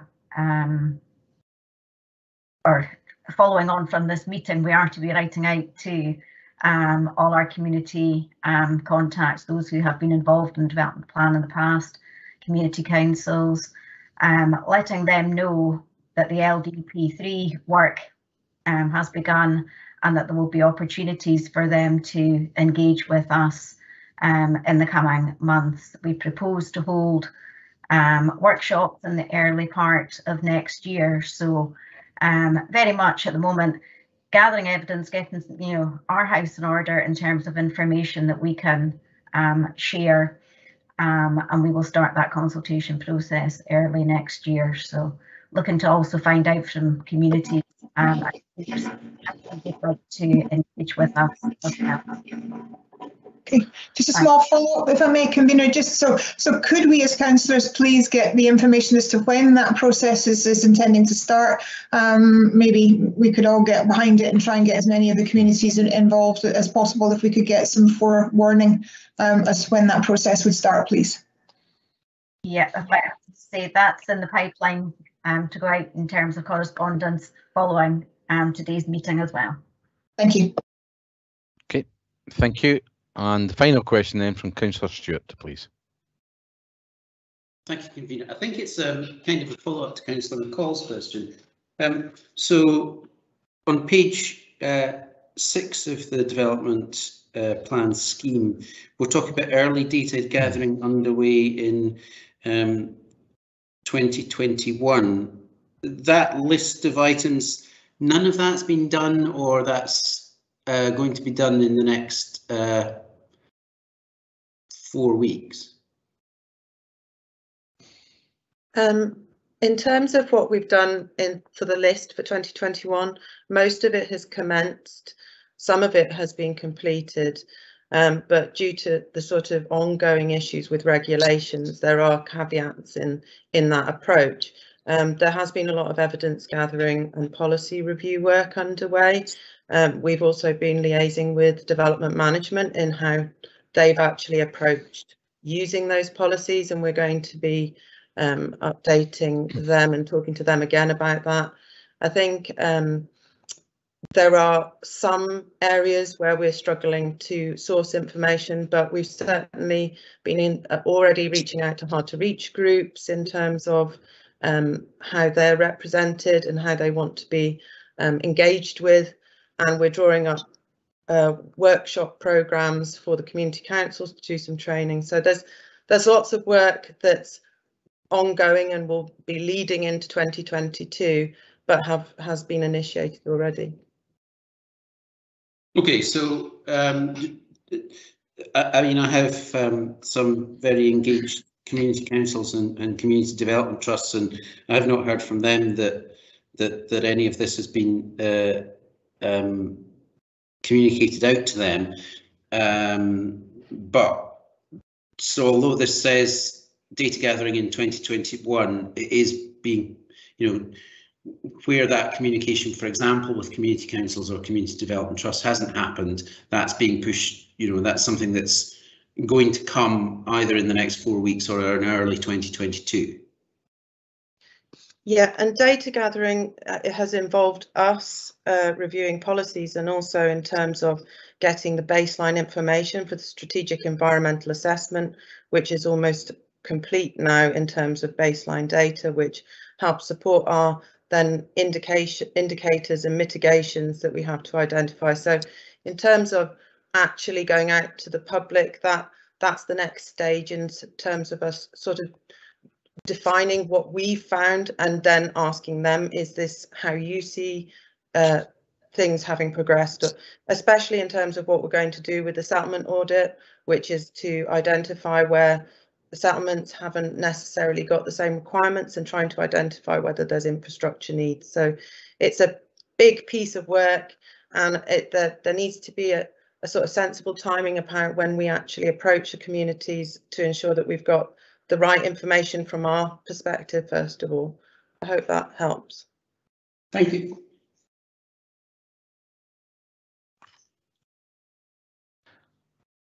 Thank you. There'll be no further questions. I'll move the report. This report presents members with an update of the development plan scheme for 2021. The scheme is published annually and provides an explanation of the local development plan, a timetable of preparations for the next development plan, and the participation statement that details our commitment to community engagement.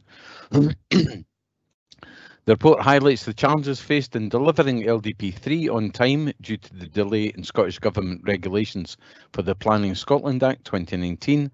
However, the Scottish Government has recognised this barrier and have intimated that a new style plan should be in place for every authority by 2027. As can be seen from the report, PKC will comfortably meet this target. The report demonstrates the volume of work being undertaken in background studies and evidence gatherings, and the forward planning involved in community engagement organised for 2022. This ambitious programme is evidence of planning's role in the Perth and Kinross offer and the Council's aim to become a net zero place by 2045. Members, I welcome this report and I'm happy to move the recommendations. Could I ask the Vice Convener to second, please?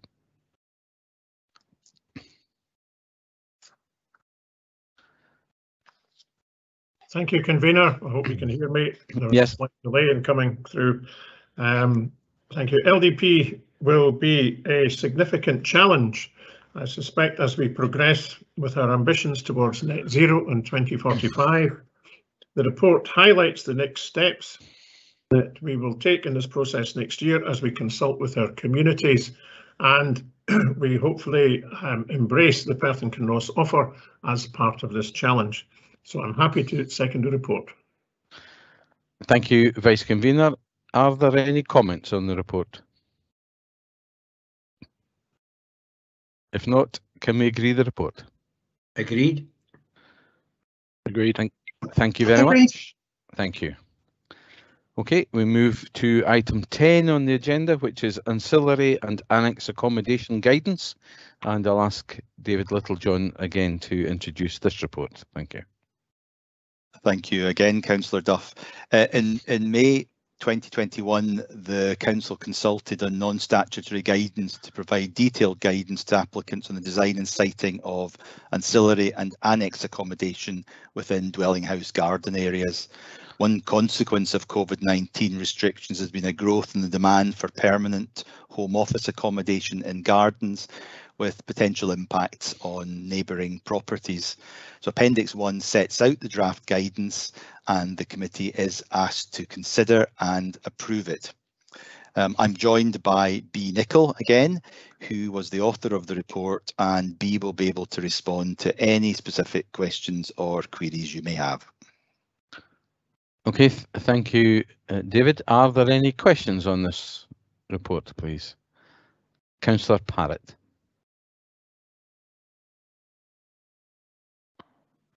Thank you, Convener. I'm just concerned, is Councillor Stewart in with a question before me, or was that to the previous paper? I think that was to the previous paper, yes. Thank you, Convener. Am I right in thinking from the text contained in the box on page 242 that, if you like, one of the principles of this guidance is that no development under this guidance gives rise to an additional council tax liability in terms of numbers of properties? And can I be sort of reassured that the guidelines as to exactly when another council tax liability is created are covered in this? Thank you. Yes, I mean, the reason that this came about in terms of producing a non-statutory guidance was partly because there is an issue over applications sometimes for disproportionate sized, what is described as ancillary accommodation, that then later down the line becomes a separate dwelling house, and there is difficulty overcoming that at times. So we've tried to make it very clear that there's needs to be a direct linkage to the dwelling house, the existing dwelling house, and its usage. So we do ask for additional evidence, and this was one way of providing guidance to agents and applicants to really underline the fact that we're not approving second homes within someone's garden space. This is specifically for people to have additional space for working or for accommodating somebody who needs support in their living circumstances. In terms of the actual council tax process, I'm not sure about how that works, but I mean I can certainly look into finding out. But I think if it isn't registered as a separate address point, then there's not an issue over the council tax. I hope that helps. Thank you. Yeah. Thank you. And Councillor McCall, please. Thank you, convener. This is kind of two questions in one. My apologies, but they're small. Significant rise. I would like to understand a little bit more about what you mean by significant rise. And because this is predominantly from the COVID-19 lockdown, are we anticipating that this is a temporary blip or something that we can see now being a long-term process? Just trying to get a little bit more understanding behind the need for supplementary guidance at the moment. Well, I mean, obviously, just to emphasise again, it's non-statutory, so it's not, you know, got the same weighting as some of the supplementary guidance that we produced, but it was a way to give agents and applicants a bit more guidance. The significant rise was noticeable during the period after the first lockdown in terms of that, and as I was sort of over working with DM and helping them with applications, I was also witness to that rise, but it has been an ongoing rise over the last few years anyway. So that's something that just became a much more in the forefront, and we were getting a lot more inquiries through. So that's why we came to the point where we'd actually drafted the guidance sometime before, but we decided it was really important that it got pushed out now. Hope that answers your question. Okay, thank you. Councillor McCall, you happy with that? Thank you. I'm not seeing any further requests for questions, so I shall move the paper. This report seeks members' consent to finalise and adopt this non-statutory supplementary guidance in support of the local development plan, which we adopted in November 2019. The guidance on ancillary and annex accommodation was drafted and consulted upon in response to a significant rise in inquiries and applications for this type of accommodation after the first COVID lockdown. It is aimed to help families establish whether their homes and gardens can accommodate further living space and provide clear guidance on the design, scale and impact on neighbouring homes. This is a collaborative piece of work produced by the Development Management and Development Plans teams to support the application process and provide more clarity to applicants. I welcome the guidance and I'm happy to move the report. Could I ask the Vice Convener to second, please? Thank you, Convener. Happy to second. I think this is a very useful paper. It will definitely clarify the situation for applicants as far as the Council's policies are concerned. Happy to second. Thank you. And if there are any comments, I see Councillor McCall first, followed by Councillor Wilson, please. Councillor McCall. Thank you, Convener. I just wanted to thank officers for bringing this. It's a very proactive step, I believe.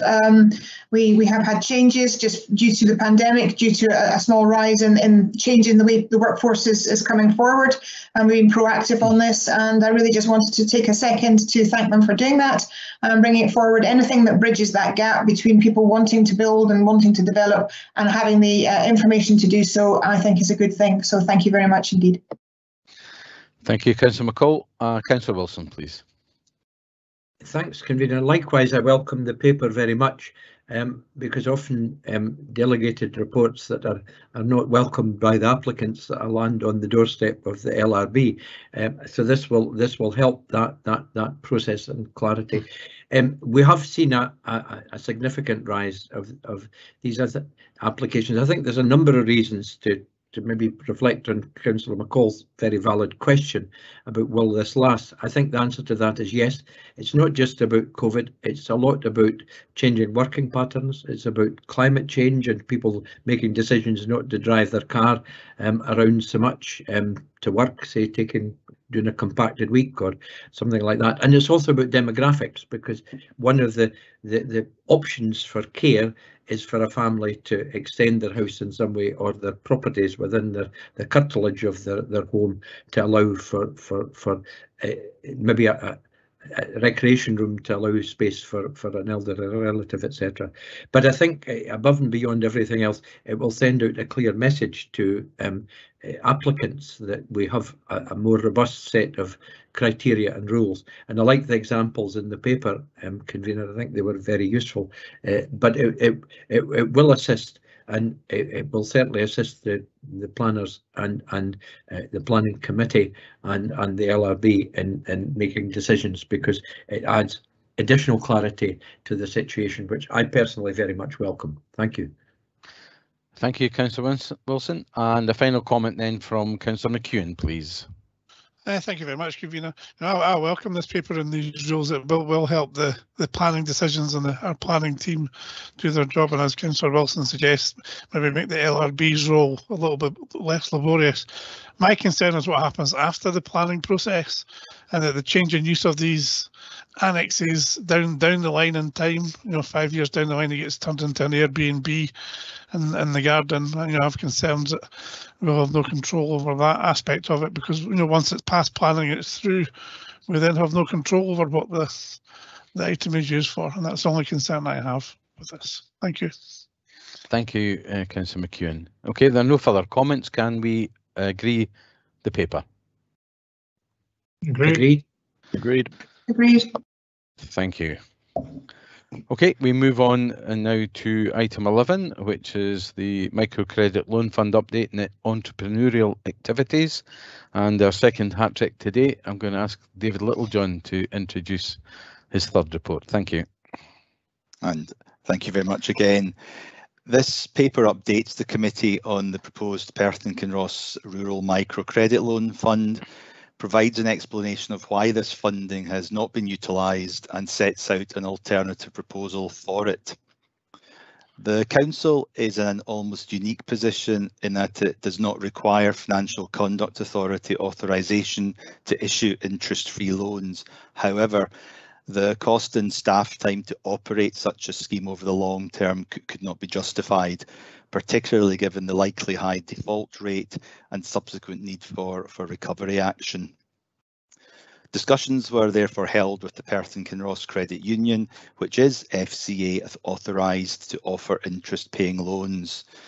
During 2019, an agreement was reached with the PKCU to offer unsecured loans of £1,500 at an interest rate that reflected the cost of operating the scheme and the risk associated with default. The paper highlights the collective endeavour to market and promote the scheme to no avail, leading to a new proposal to utilise the funds to support delivery of the Economic Wellbeing Plan. Specifically, this support would be targeted at supporting young rural entrepreneurs and helping to support a more diverse mix of rural entrepreneurs. The paper seeks agreement to provide a grant to GrowBiz to deliver this activity. And Enterprise Investment Manager Serge Morone is with me, and between us we will endeavour to answer any questions. Okay, thank you, Mr. Littlejohn. Are there any questions on this report?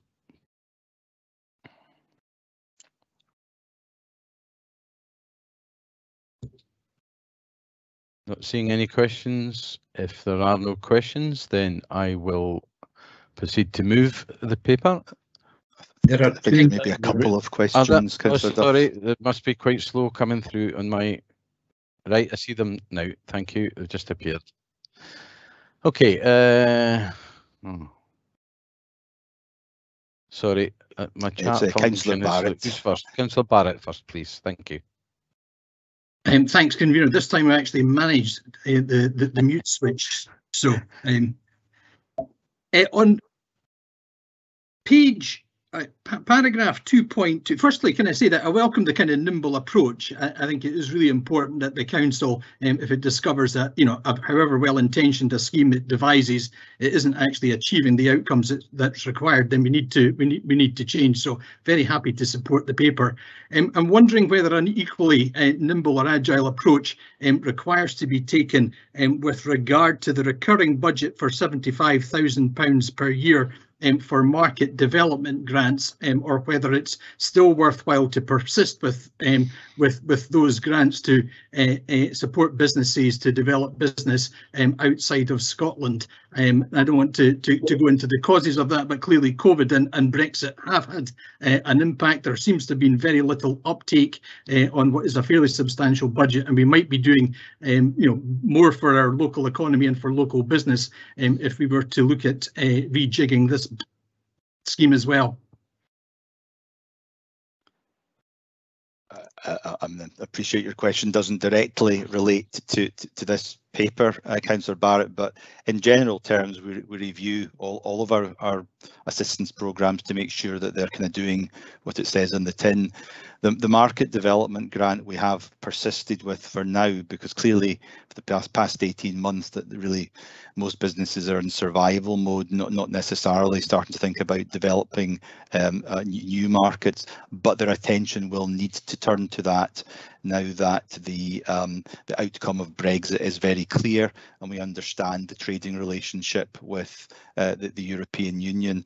So I would anticipate there will be more interest in businesses having to expand their markets beyond Scotland, but you're absolutely right to raise the question that should that not be possible, or the grant is not being utilised, we would come back to committee again with an alternative proposal in delivering some of the wider objectives in the wellbeing plan. Thanks very much. Thank you. Councillor Braun, please. Thank you, convener.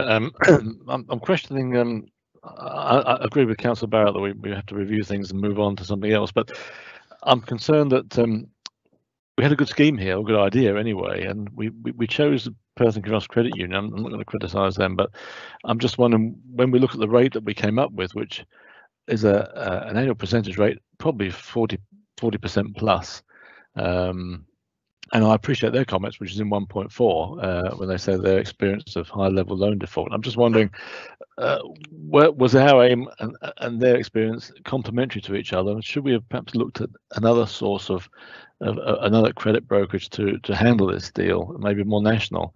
I appreciate that Perth and Kinross Credit Union was local, but it may well be that our markets were different, and we could have perhaps gone to an alternate choice. I don't know, did we look at somebody else or anybody else on a more national level?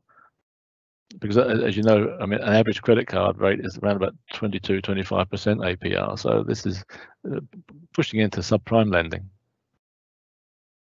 No, thank you very much for the question. Part of the length of time to agree a provider of the loans in the first place, because we did search around looking for an alternative, bearing in mind they have to be, any lender has to be Financial Conduct Authority authorised, and that in itself proved a barrier. But equally, we were trying to keep it local. This was a micro loans scheme to support rural micro businesses in Perth and Kinross. And the scheme had to fit between other sources of funding that was available. So we were treading a line, if you like, to try and find the best fit to deliver the needs of local micro entrepreneurs, and the credit union was ultimately the only provider locally that we could find to do that. And yes, the interest rate, if loans were taken out over a longer period of time, was higher than we would like to see, but that reflects, as the paper says, the very high risk of default in their judgment and their opinion, and that's what we went to market with, and as it transpired, no interest at all in loans for a range of factors, and we'll never know exactly what the principal driver was, but the interest rate may well have been part of that, along with the fact that, again, we were going through a global pandemic, and businesses over the last year were certainly not in expansion mode. Thank you, David. Thank you, Convener.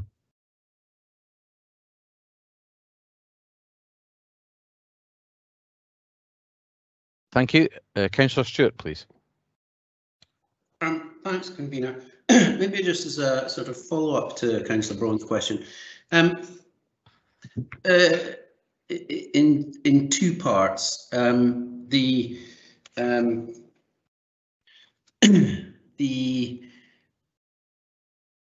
paper does say that the Perth and Kinross Credit Union hadn't chosen to lend to businesses previously, but then says in that same paragraph 1.4 that the interest rate reflected their experience of such loans. So if they haven't done it previously, how would they have experience of it? And can I just check where at the point where it came for the council to sign the agreement with Perth and Kinross Credit Union, were we aware that the interest rate was 42.6% APR? Thank you for those questions. I mean, the paragraph alludes to the fact that the credit union offer unsecured microloans to individuals. So that's the terms and conditions that the credit union offer to individuals to whom they will lend on an unsecured basis. So not to businesses previously, but absolutely to individuals and possibly other organisations, but not conventional businesses. So that's what that was where the wording is associated with that. I wasn't directly involved in signing on the dotted line the credit agreement, but certainly colleagues had a lengthy, very lengthy discussion with the credit union over a period of time about their ability and willingness to offer this scheme and what the terms would be. So yes, officers were aware that there would be a 9% interest, which translates, over a year into a high APR. But as I said earlier, we had got to the point where we thought we would try it and just see what demand was out there. The amount of interest paid ultimately is a reflection of how long the microloan is required and when the payback period is. As it transpires, I admit we probably got it wrong in that there simply was no interest in the microloan, probably, as I said, in significant part due to the interest rate that was being charged. Just a quick, if you weren't personally involved in the contract negotiations or signing, Mr. Littlejohn, is there another officer who can answer the question about whether we knew at the time of signing that it was such a high APR? If Stuart Mackenzie is still with us, Stuart and colleagues were involved, but if not, we can get the response to you. But I'm pretty confident we didn't enter into an agreement without knowing what it was that we were signing up to. But I'm not sure if Stuart's available to comment. I'm happy to do so, David. I think that the APR is a disincentive, but we, as David has said, we were looking for an FCA registered body to administer the loans, and a local body at that. So those were the terms of business which the credit union stipulated under their conditions. So they were a vehicle for the scheme. As it transpires, that perhaps in reflection wasn't the best approach.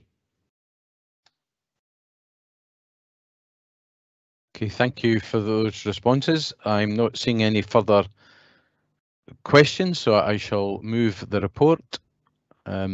This report provides updates on the Perth and Kinross Rural Microcredit Loan Fund of £100,000, which was approved in February 2018 as part of our revenue budget for 1920, and proposes a change of use for this funding.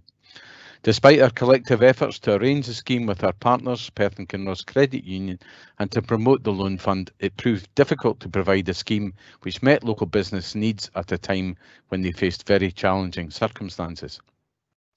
I would like to take this opportunity to thank Perth and Kinross Credit Union for their support in trying to deliver this fund as originally envisaged. However, in these new circumstances, we do need to be agile and adapt to current business needs to support recovery. The Perth and Kinross Economic Wellbeing Plan, approved by the Council on the 31st of March this year, identified a range of actions to support businesses and entrepreneurial activities. It is important that the proposal for the use of the funding allocated to the Microcredit Loan Fund supports and adds value to the delivery of the Economic Wellbeing Plan. It is therefore proposed to repurpose these funds and award a grant of £100,000 to GrowBiz to support rural entrepreneurial activities as identified in the Perth Kinross Economic Wellbeing Plan. The funding will support young entrepreneurs in our rural communities to start their own businesses or to become self-employed. It will also support rural entrepreneurs from diverse backgrounds who often face barriers to starting or growing a business.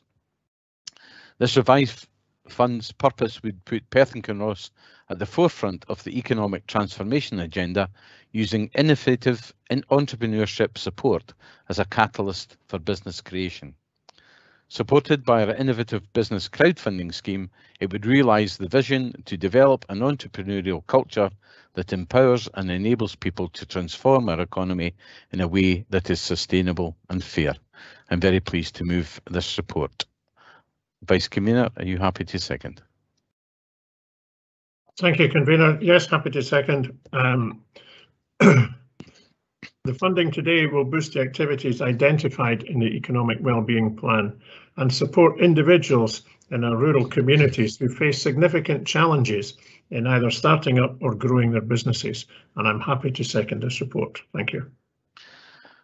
Thank you, Vice Convener. I have requests for a couple of comments. I'll go to Councillor Lang first. Thanks very much, Convener. I welcome this report and I welcome the way the officers have brought forward a way of getting this money out to people who require it. So I'm fully behind the paper. I think we shouldn't be criticising officers for not finding a way to disperse the funds. This was a budget motion, which I will accept would be well intentioned, but it's given to the officers and then they've to find a way of delivering it. And it's just proven that there wasn't an easy way to deliver it. So I think they've looked at every opportunity, every avenue, and they've come back and said, we can't do this. And we've got this £100,000 sitting there doing nothing. So I think it was really intelligent what has been done. It's just a pity it's taken nearly 4 years to realise that it was undeliverable in the form that was proposed, but I welcome what we're doing now. Thank you. Thank you, Councillor Ling. Councillor Barrett, please. Thanks very much, Convener, and really just to echo the comments of all the previous speakers. I really support the recommendations of the report, the fact that the new scheme seems to be a significant improvement on the one that it replaced, particularly because it's been designed in conjunction with local businesses and GrowBiz, and that it's targeted at supporting young rural entrepreneurs. I think that it is really meaningful. Year-long mentoring support is key to delivering success for those new entrepreneurs and their businesses, and for all the important reasons set out in the report, including the potential for climate change action and supporting sustainable rural economies and communities, and for fair economic growth. Very happy to back the paper. Thank you, Councillor Barrett. Like you, I welcome this report and look forward to the impact it will have for rural entrepreneurship across Perth and Kinross. There'll be no further requests for comments. Are we happy to approve this report? Agreed. Agreed. Thank you. we shall move to item 12, which is on the Community Investment Fund, and I'll ask Fiona Robertson, please, to introduce this report. Thank you very much, Convener.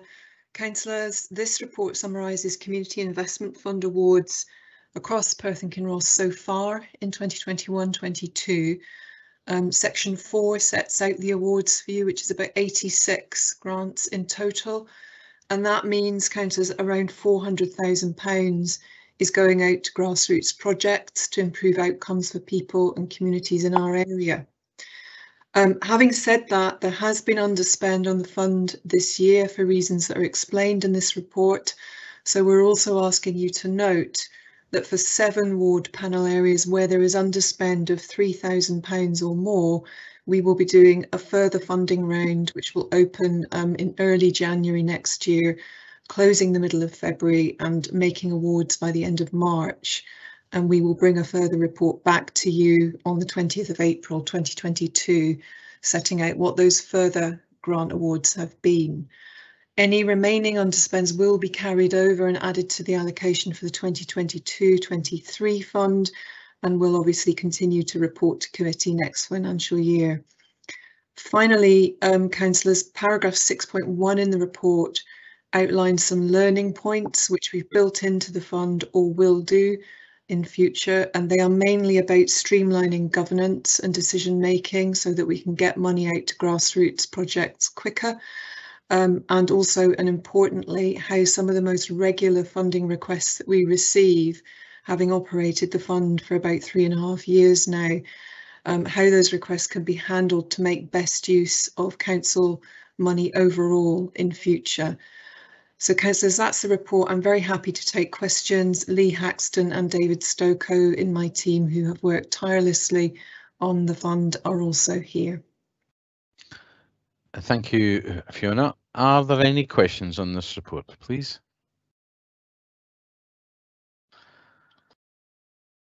I'll give it a little bit longer because the chat function seems to be slow in popping up at my end. This is one coming in. Councillor McEwen, thank you.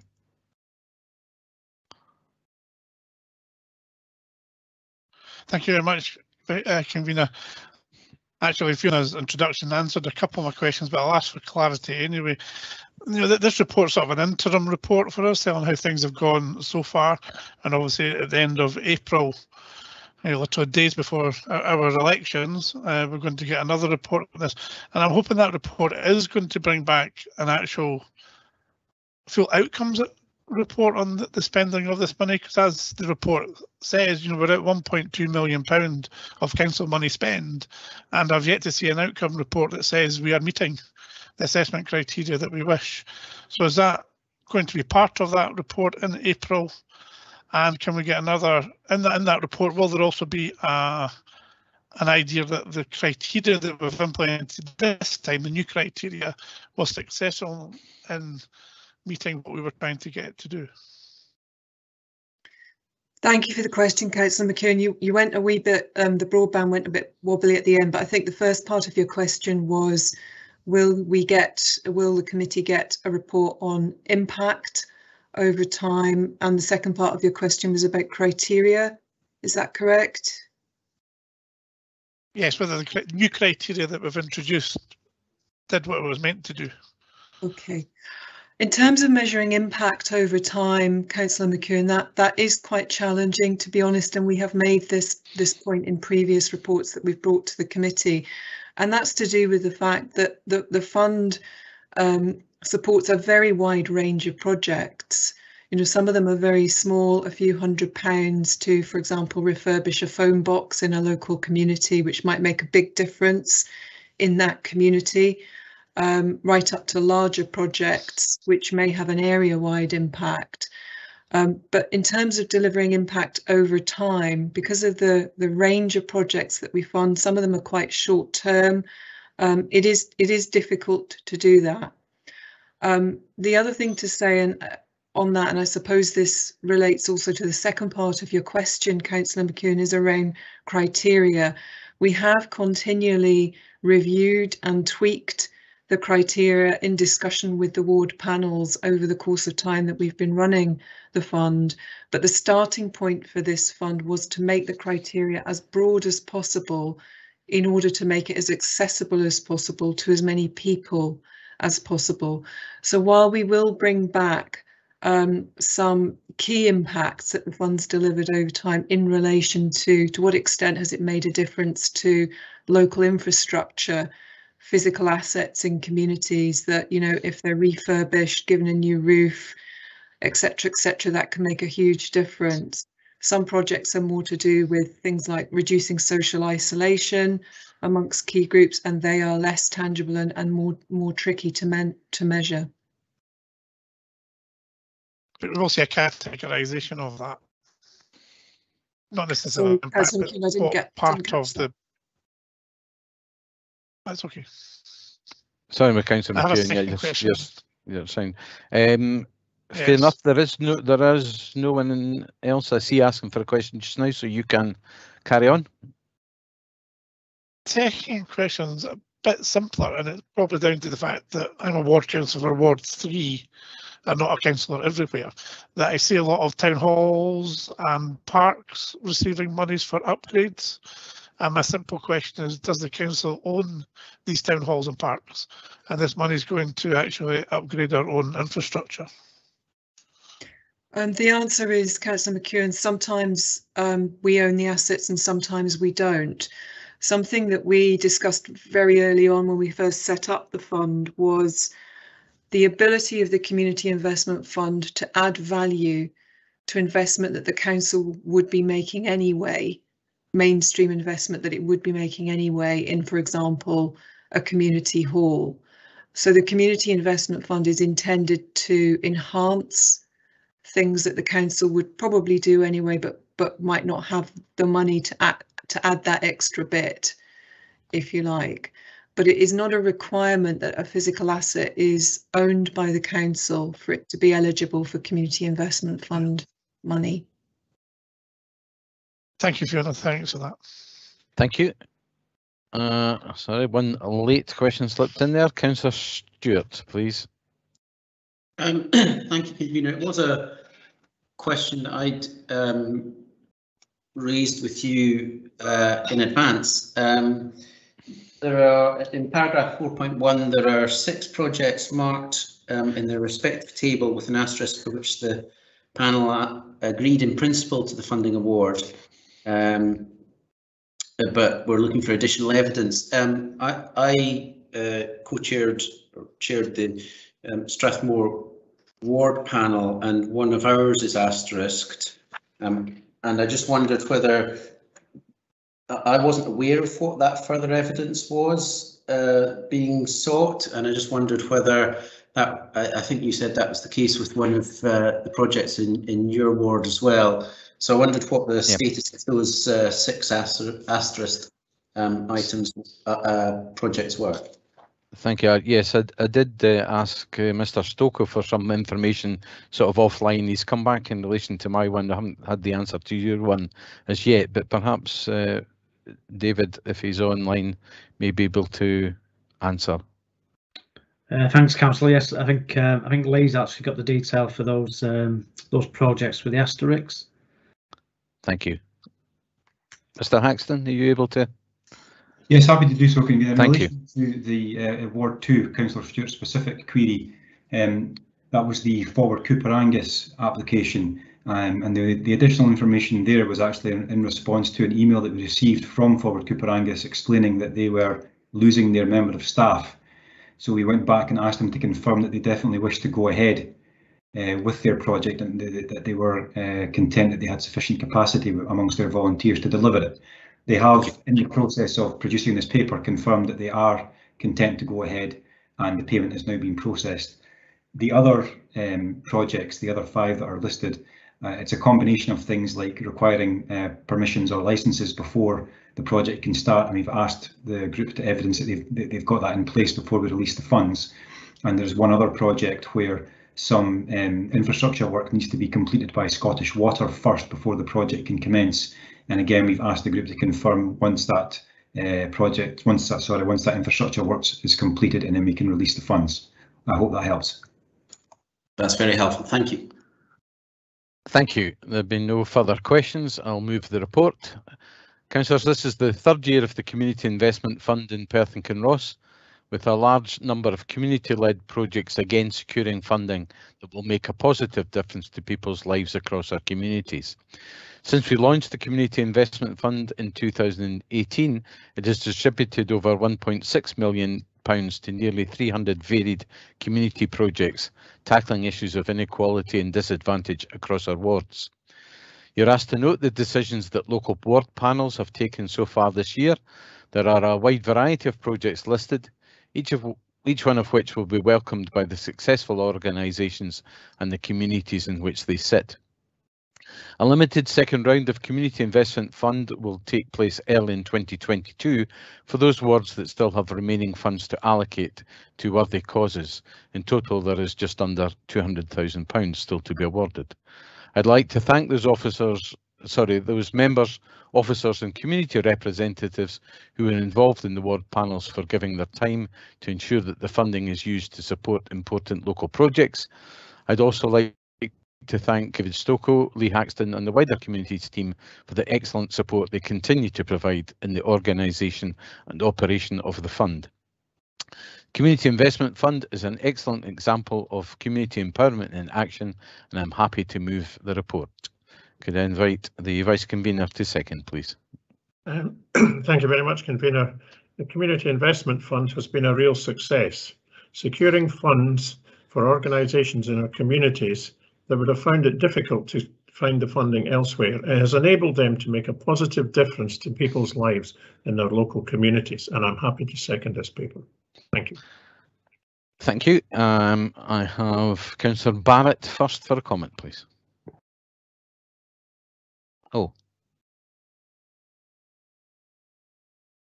Sorry, was Councillor Lane, did you have a comment in first?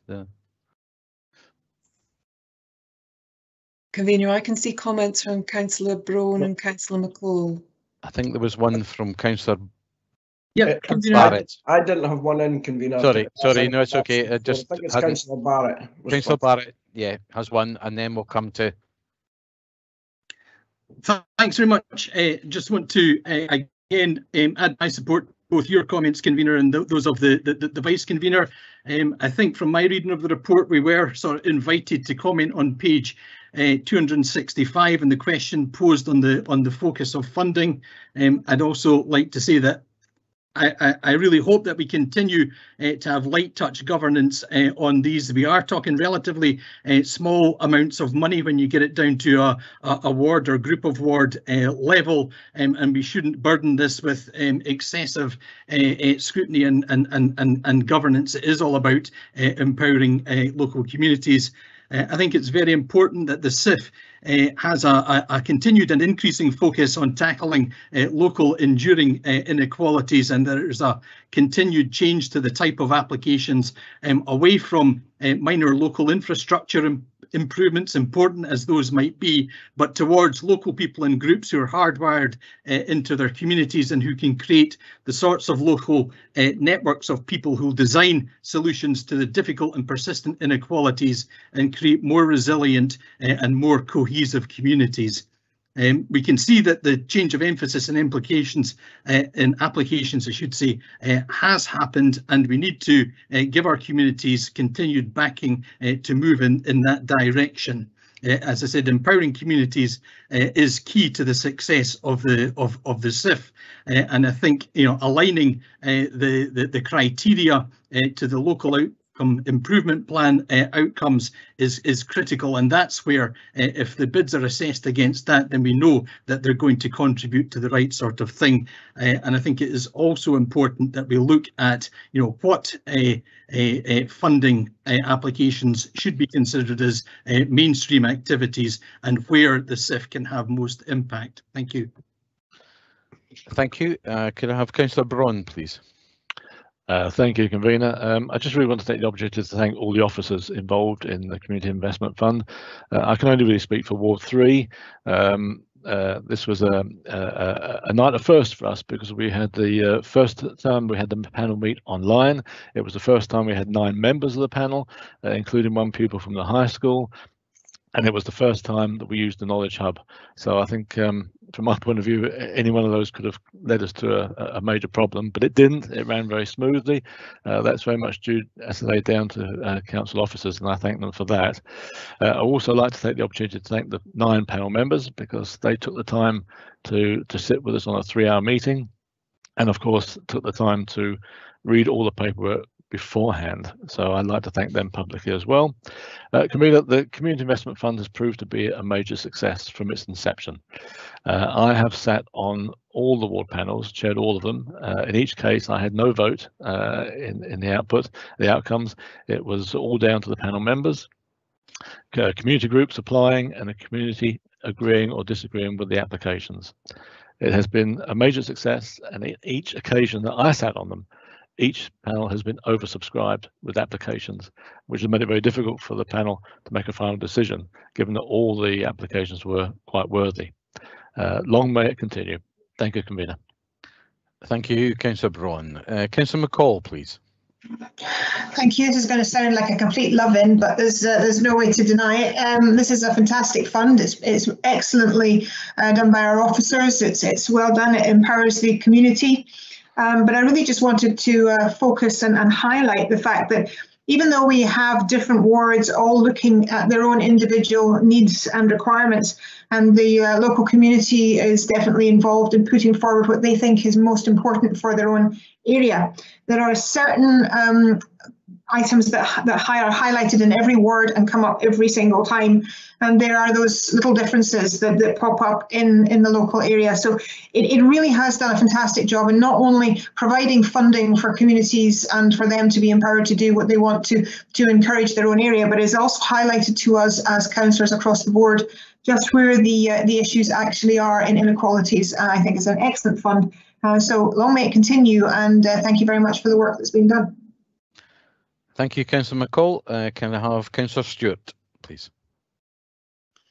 Yes, thank you, Convener. Yeah, I want to echo what a lot of the comments that have gone before. In particular, I think one point that Councillor Barrett raised that's important is that I do think that we need to understand where there are recurring issues coming forward for applications to the Community Investment Fund, which will not fund ongoing recurring costs. We need to understand what those are and understand how to mainstream them. The original objective of the Community Investment Fund was to provide single one-off projects which would provide a lasting benefit, and we need to I feel that we need to get back more to that, but at the same time to look at where there are ongoing issues, how to properly support those. I'd just like to thank officers and yourself, Convener, for taking on board my comments in relation to making sure that the underspend so far in this financial year is allowed to be spent through a second round of funding rather than carried forward into a future year. I think over the piece, the years now that we have been providing the funding for the Community Investment Fund, we've seen such a range of fantastic projects come forward from communities. It would be, I really want to mention one in particular this year, but it would be invidious to do so. I'll refrain. I'll restrain myself. However, I think that what the range of projects from the community that have come forward to the Community Investment Fund shows is not only the degree of innovation and creativity in solving problems that exists within our community, but also, as Councillor Braun was referring to, the willingness of members of the community to step up and play their part in deciding how this funding should be spent, deciding what they think is a worthy project, and taking part in the ward panels scoring them.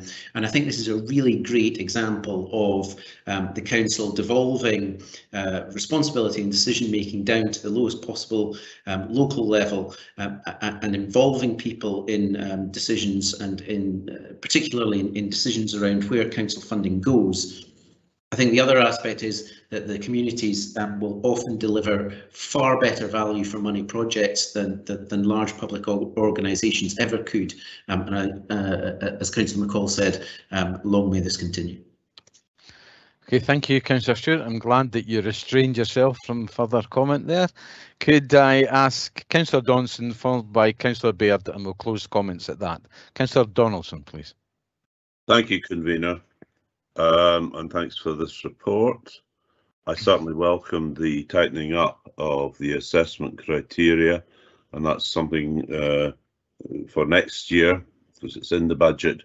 We need to monitor and the stress and the qualities, greater stress and equalities. Secondly, I welcome the speeding, the acceleration of the process, that these awards didn't have to wait until this meeting today to be approved, and I think that certainly is of help. Nonetheless, there are learning points. I certainly, and in Strathern, other panel members did not find the Knowledge Hub easy to use. I also think hopefully going forward we can take the decisions as a panel in person. I think you get a much greater interaction and exchange of ideas that way, rather than doing it just online. It also states that on governance, set a minimum requirement of one councillor to attend each ward panel and chair the meetings. I must say my own view is ward councillors in Strathern, myself, Councillor Brock, were very much in the minority, were certainly in the minority on that panel, and I think that should always be the case. And I don't think it's necessarily the case that a councillor has to chair the meetings. However, what I've got to say is what's not so fantastic is the question of the local action partnerships. Because apart from the SIFs, and regardless of the local improvement plans, local action partnerships can come out with, they are really starved of funding, and I think we are going to have a proper rethink of our whole process of community empowerment and community engagement going forward, because local action partnerships themselves do require funding. Certainly in Strathern, Strathallan, the last figure I saw was it had cash of at most 17,000, and maybe less by now. So we need to look at that for the future. Thank you. Thank you, Councillor Donaldson. And could I have a final comment then from Councillor Baird, please?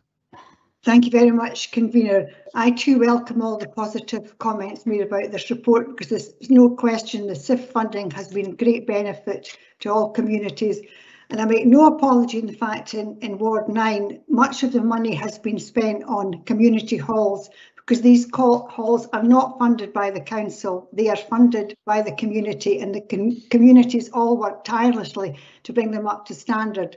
So this extra injection of SIF funding has made a huge difference to halls in all the areas and make them now fit for purpose, and hopefully going forward new groups will begin in better environments. So thank you all very much. Thank you. Thank you. That concludes the comments. Can we agree this report? Agreed. Agreed. Okay. Agreed. Thank you, Bill. Thank you, one and all. We move on with 2 reports left. We'll move on to the Equalities Performance Report, and I'll ask Charlene Guild, please, to introduce this. Thank you, Convener, and good afternoon. This is our 4th Equalities Annual Performance Report. It covers the period from April 2020 to March 2021 for approval. It sets out the progress in delivering our 16 agreed equality outcomes across council services and as an employer. It also relates, where applicable, to our duties as an education authority and licensing board, evidencing that we are continuing to fulfil our statutory obligations in relation to both of these services. The outcomes underpin our 4 overarching equality aims, which are that Perth and Kinross is a safe, welcoming and accessible area. Perth and Kinross visibly celebrates equality and diversity. Perth and Kinross will keep our community informed and engage with them about our services, opportunities and support available to them. And that Perth and Kinross Council will increase people's awareness of equality and diversity. The report provides progress on our equalities work as an employer and service provider, demonstrating our commitment to equity of opportunity by providing key statistical data for our area, as well as case studies of how we are achieving our equality outcomes in action. And this is in keeping with the ethos and principles of the Perth and Kinross offer. Specific highlights and key areas of joint service delivery are outlined in detail throughout and include multicultural food deliveries and the Access to Public Spaces project that have been taking place over the past year. The report itself is set against the backdrop of a very challenging year due to the impact of COVID-19 and its associated restrictions. A one-page summary dedicated to our pandemic response gives key figures and stories of how we adapted quickly and responded flexibly to the needs of our equality communities. We also learned lessons as we went in working with our communities and partners to ensure that the most vulnerable in our areas were safe and protected. Despite the challenges, there are so many achievements and positive outcomes highlighted in case studies throughout the report, many of these giving examples of the Perth and Kinross offer already in action throughout our communities. The report also incorporates our annual Equality and Diversity in Employment report for the same period, and that's set out in Appendix 1 with equality actions and initiatives we are taking as an employer, such as our approach to employment of young people in the graduate apprenticeships, modern apprenticeships and Kickstart programme. The report also outlines how we promote equality and diversity within the organisation through support for carers, veterans and various staff networks for those identifying with particular protected characteristics, such as disability or race. We've also ensured that the report is informative, easy to understand and in plain English. It includes different ways of communicating to appeal to different needs and audiences, such as infographics, case studies and online links to videos that support the narrative. We will also make the approved report available in different languages and formats, such as easy to read and British Sign Language as required. Thank you. Thank you, Charlene. Are there any questions on this report?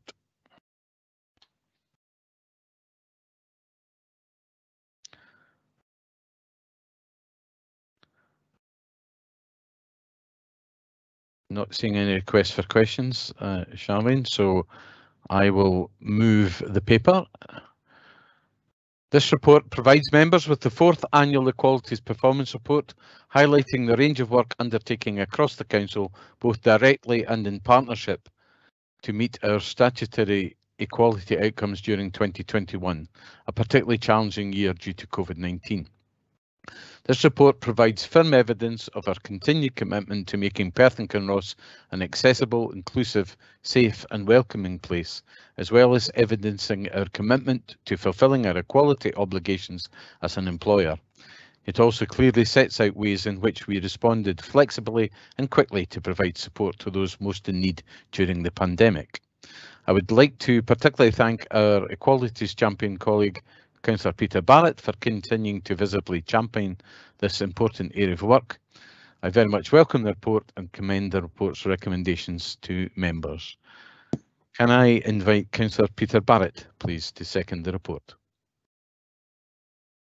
Thanks very much, Convener, and thanks for your kind comments. I'm very pleased to second this report and demonstrate visibly that there's cross-party support and working on our equalities programme within the Council. Our equalities work is a source of great personal pride to me, and this report gives an extensive overview of our activities across all council services and with partner organisations who are critical to the delivery of successful equalities outcomes in a particularly challenging year. And I want to place on my record my thanks to all those involved in the Equalities Strategic Forum and the Community Equalities Advisory Group for their contributions. In particular, I'd like to specifically ask colleagues to note some key areas of activity during 2021. Our community food response throughout the pandemic, which included members of the equalities team working within the food bank, as well as myself, Councillor Parrott and Councillor Liz Barrett, keeping the food bank going throughout the lockdown. Really appreciate the support that was given there. As well as the support from members of our Chinese and Muslim communities with regard to delivering crisis food parcels, and also during the Two Sisters COVID outbreak. We kept in touch with all our equality community groups regularly throughout the pandemic, and were able to resume our governance groups that I'd mentioned previously as soon as it was practicable to do so. We provided information on COVID support in a range of different formats and languages, and we continued to mark significant equality dates within our calendar, despite it not being possible to hold physical events during the pandemic. Our lighting of the Perth Bridge green for Eid, even receiving coverage on TV in Pakistan. Our work to support the well-being of our employees during the pandemic and other employment initiatives is detailed in the accompanying appendix. Sunday past was Trans Day of Remembrance, where Perth Bridge was lit up in pink and blue and white to remember those in the trans community who we have lost and who have been lost too soon. Those who have been killed are made to feel like they have no choice but to end their lives for simply being who they are.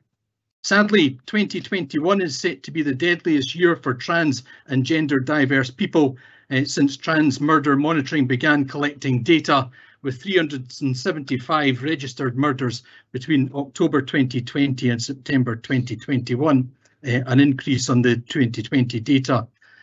Brazil remains the country that reported the majority of murders, followed by Mexico and the United States. So it is vital that here at home in our LGBT community we proudly champion the T as well as the LGB for a society where no one is made to feel unsafe or worthless because of who they are or who they love. The final draft of this report was shared with the third sector partner members of the Equality Strategic Forum in the interests of openness and transparency. And I'd like to quote directly from feedback that we received from one of our organisations, who said, "It is an excellent record of the fantastic work that you, your team and the wider council staff team in our shared pursuit of a stronger and more resilient equalities community across Perthshire. And it clearly establishes the priority areas, the key deliverables, primary outcomes across the protected characteristics, and provides useful information on how these were achieved." And I think that is a ringing endorsement of the work that is done here. So thank you very much for that. Thank you, Councillor Barrett. Are there any further comments on this report? If not, can we agree the report? Agreed. Agreed. Agreed. Thank you. Okay, we'll move to our final paper for today, our Armed Forces Covenant, and I'll ask David McPhee to introduce the report, please. Hello, thank you, Convener. This report sets out a range of actions and activities which have been undertaken in the last year in relation to the Council fulfilling a commitment under the Armed Forces Covenant. The report outlines the infrastructure which is now in place to ensure that commitments are fulfilled, led by our Armed Forces and Veterans Champion and supported by officers across Council services. We continue to undertake a range of civic duties outlined in the report, including throughout the pandemic where it was possible to do so, as well as delivering key information and support for veterans and their families in the area, most notably in one dedicated page on our website, through the Veterans First Guide information booklet, and through the recently reconvened Covenant Partnership jointly chaired by the Council's Armed Forces and Veterans Champion. The report also notes that as an employer, we have supportive policies in place for those staff who may be reservists or cadet force adult volunteers, including the establishment of a staff network this year for them to meet. We're also extremely proud to have received the prestigious Gold Award in the Armed Forces Employer Recognition Scheme this year. Thank you. Thank you, David. Are there any questions? I see one from Councillor Wilson. Thanks very much, and thanks for your report, David. Notwithstanding your dose of the cold, which I've had my fair share of that. It's widely expected that the Black Watch will return to their natural territory, if I may call it that. And I'm conscious of entering into any discussions on what's the territory of any regiment, but and they may be based back at Leuchars again. Is this likely to increase our? It would be lovely if they visited Perth, for instance. It'd be lovely if they were even based in Perth, which would be even better than Fife. But let's not go there. That's not on the agenda. But I just wonder if that's likely to increase our interface with them, and if there's been any thought given to that. It hasn't been officially announced yet, but it's been widely trailed. I don't think David will maybe have an answer to that, but it'd be interesting to know if there's any inside information on it.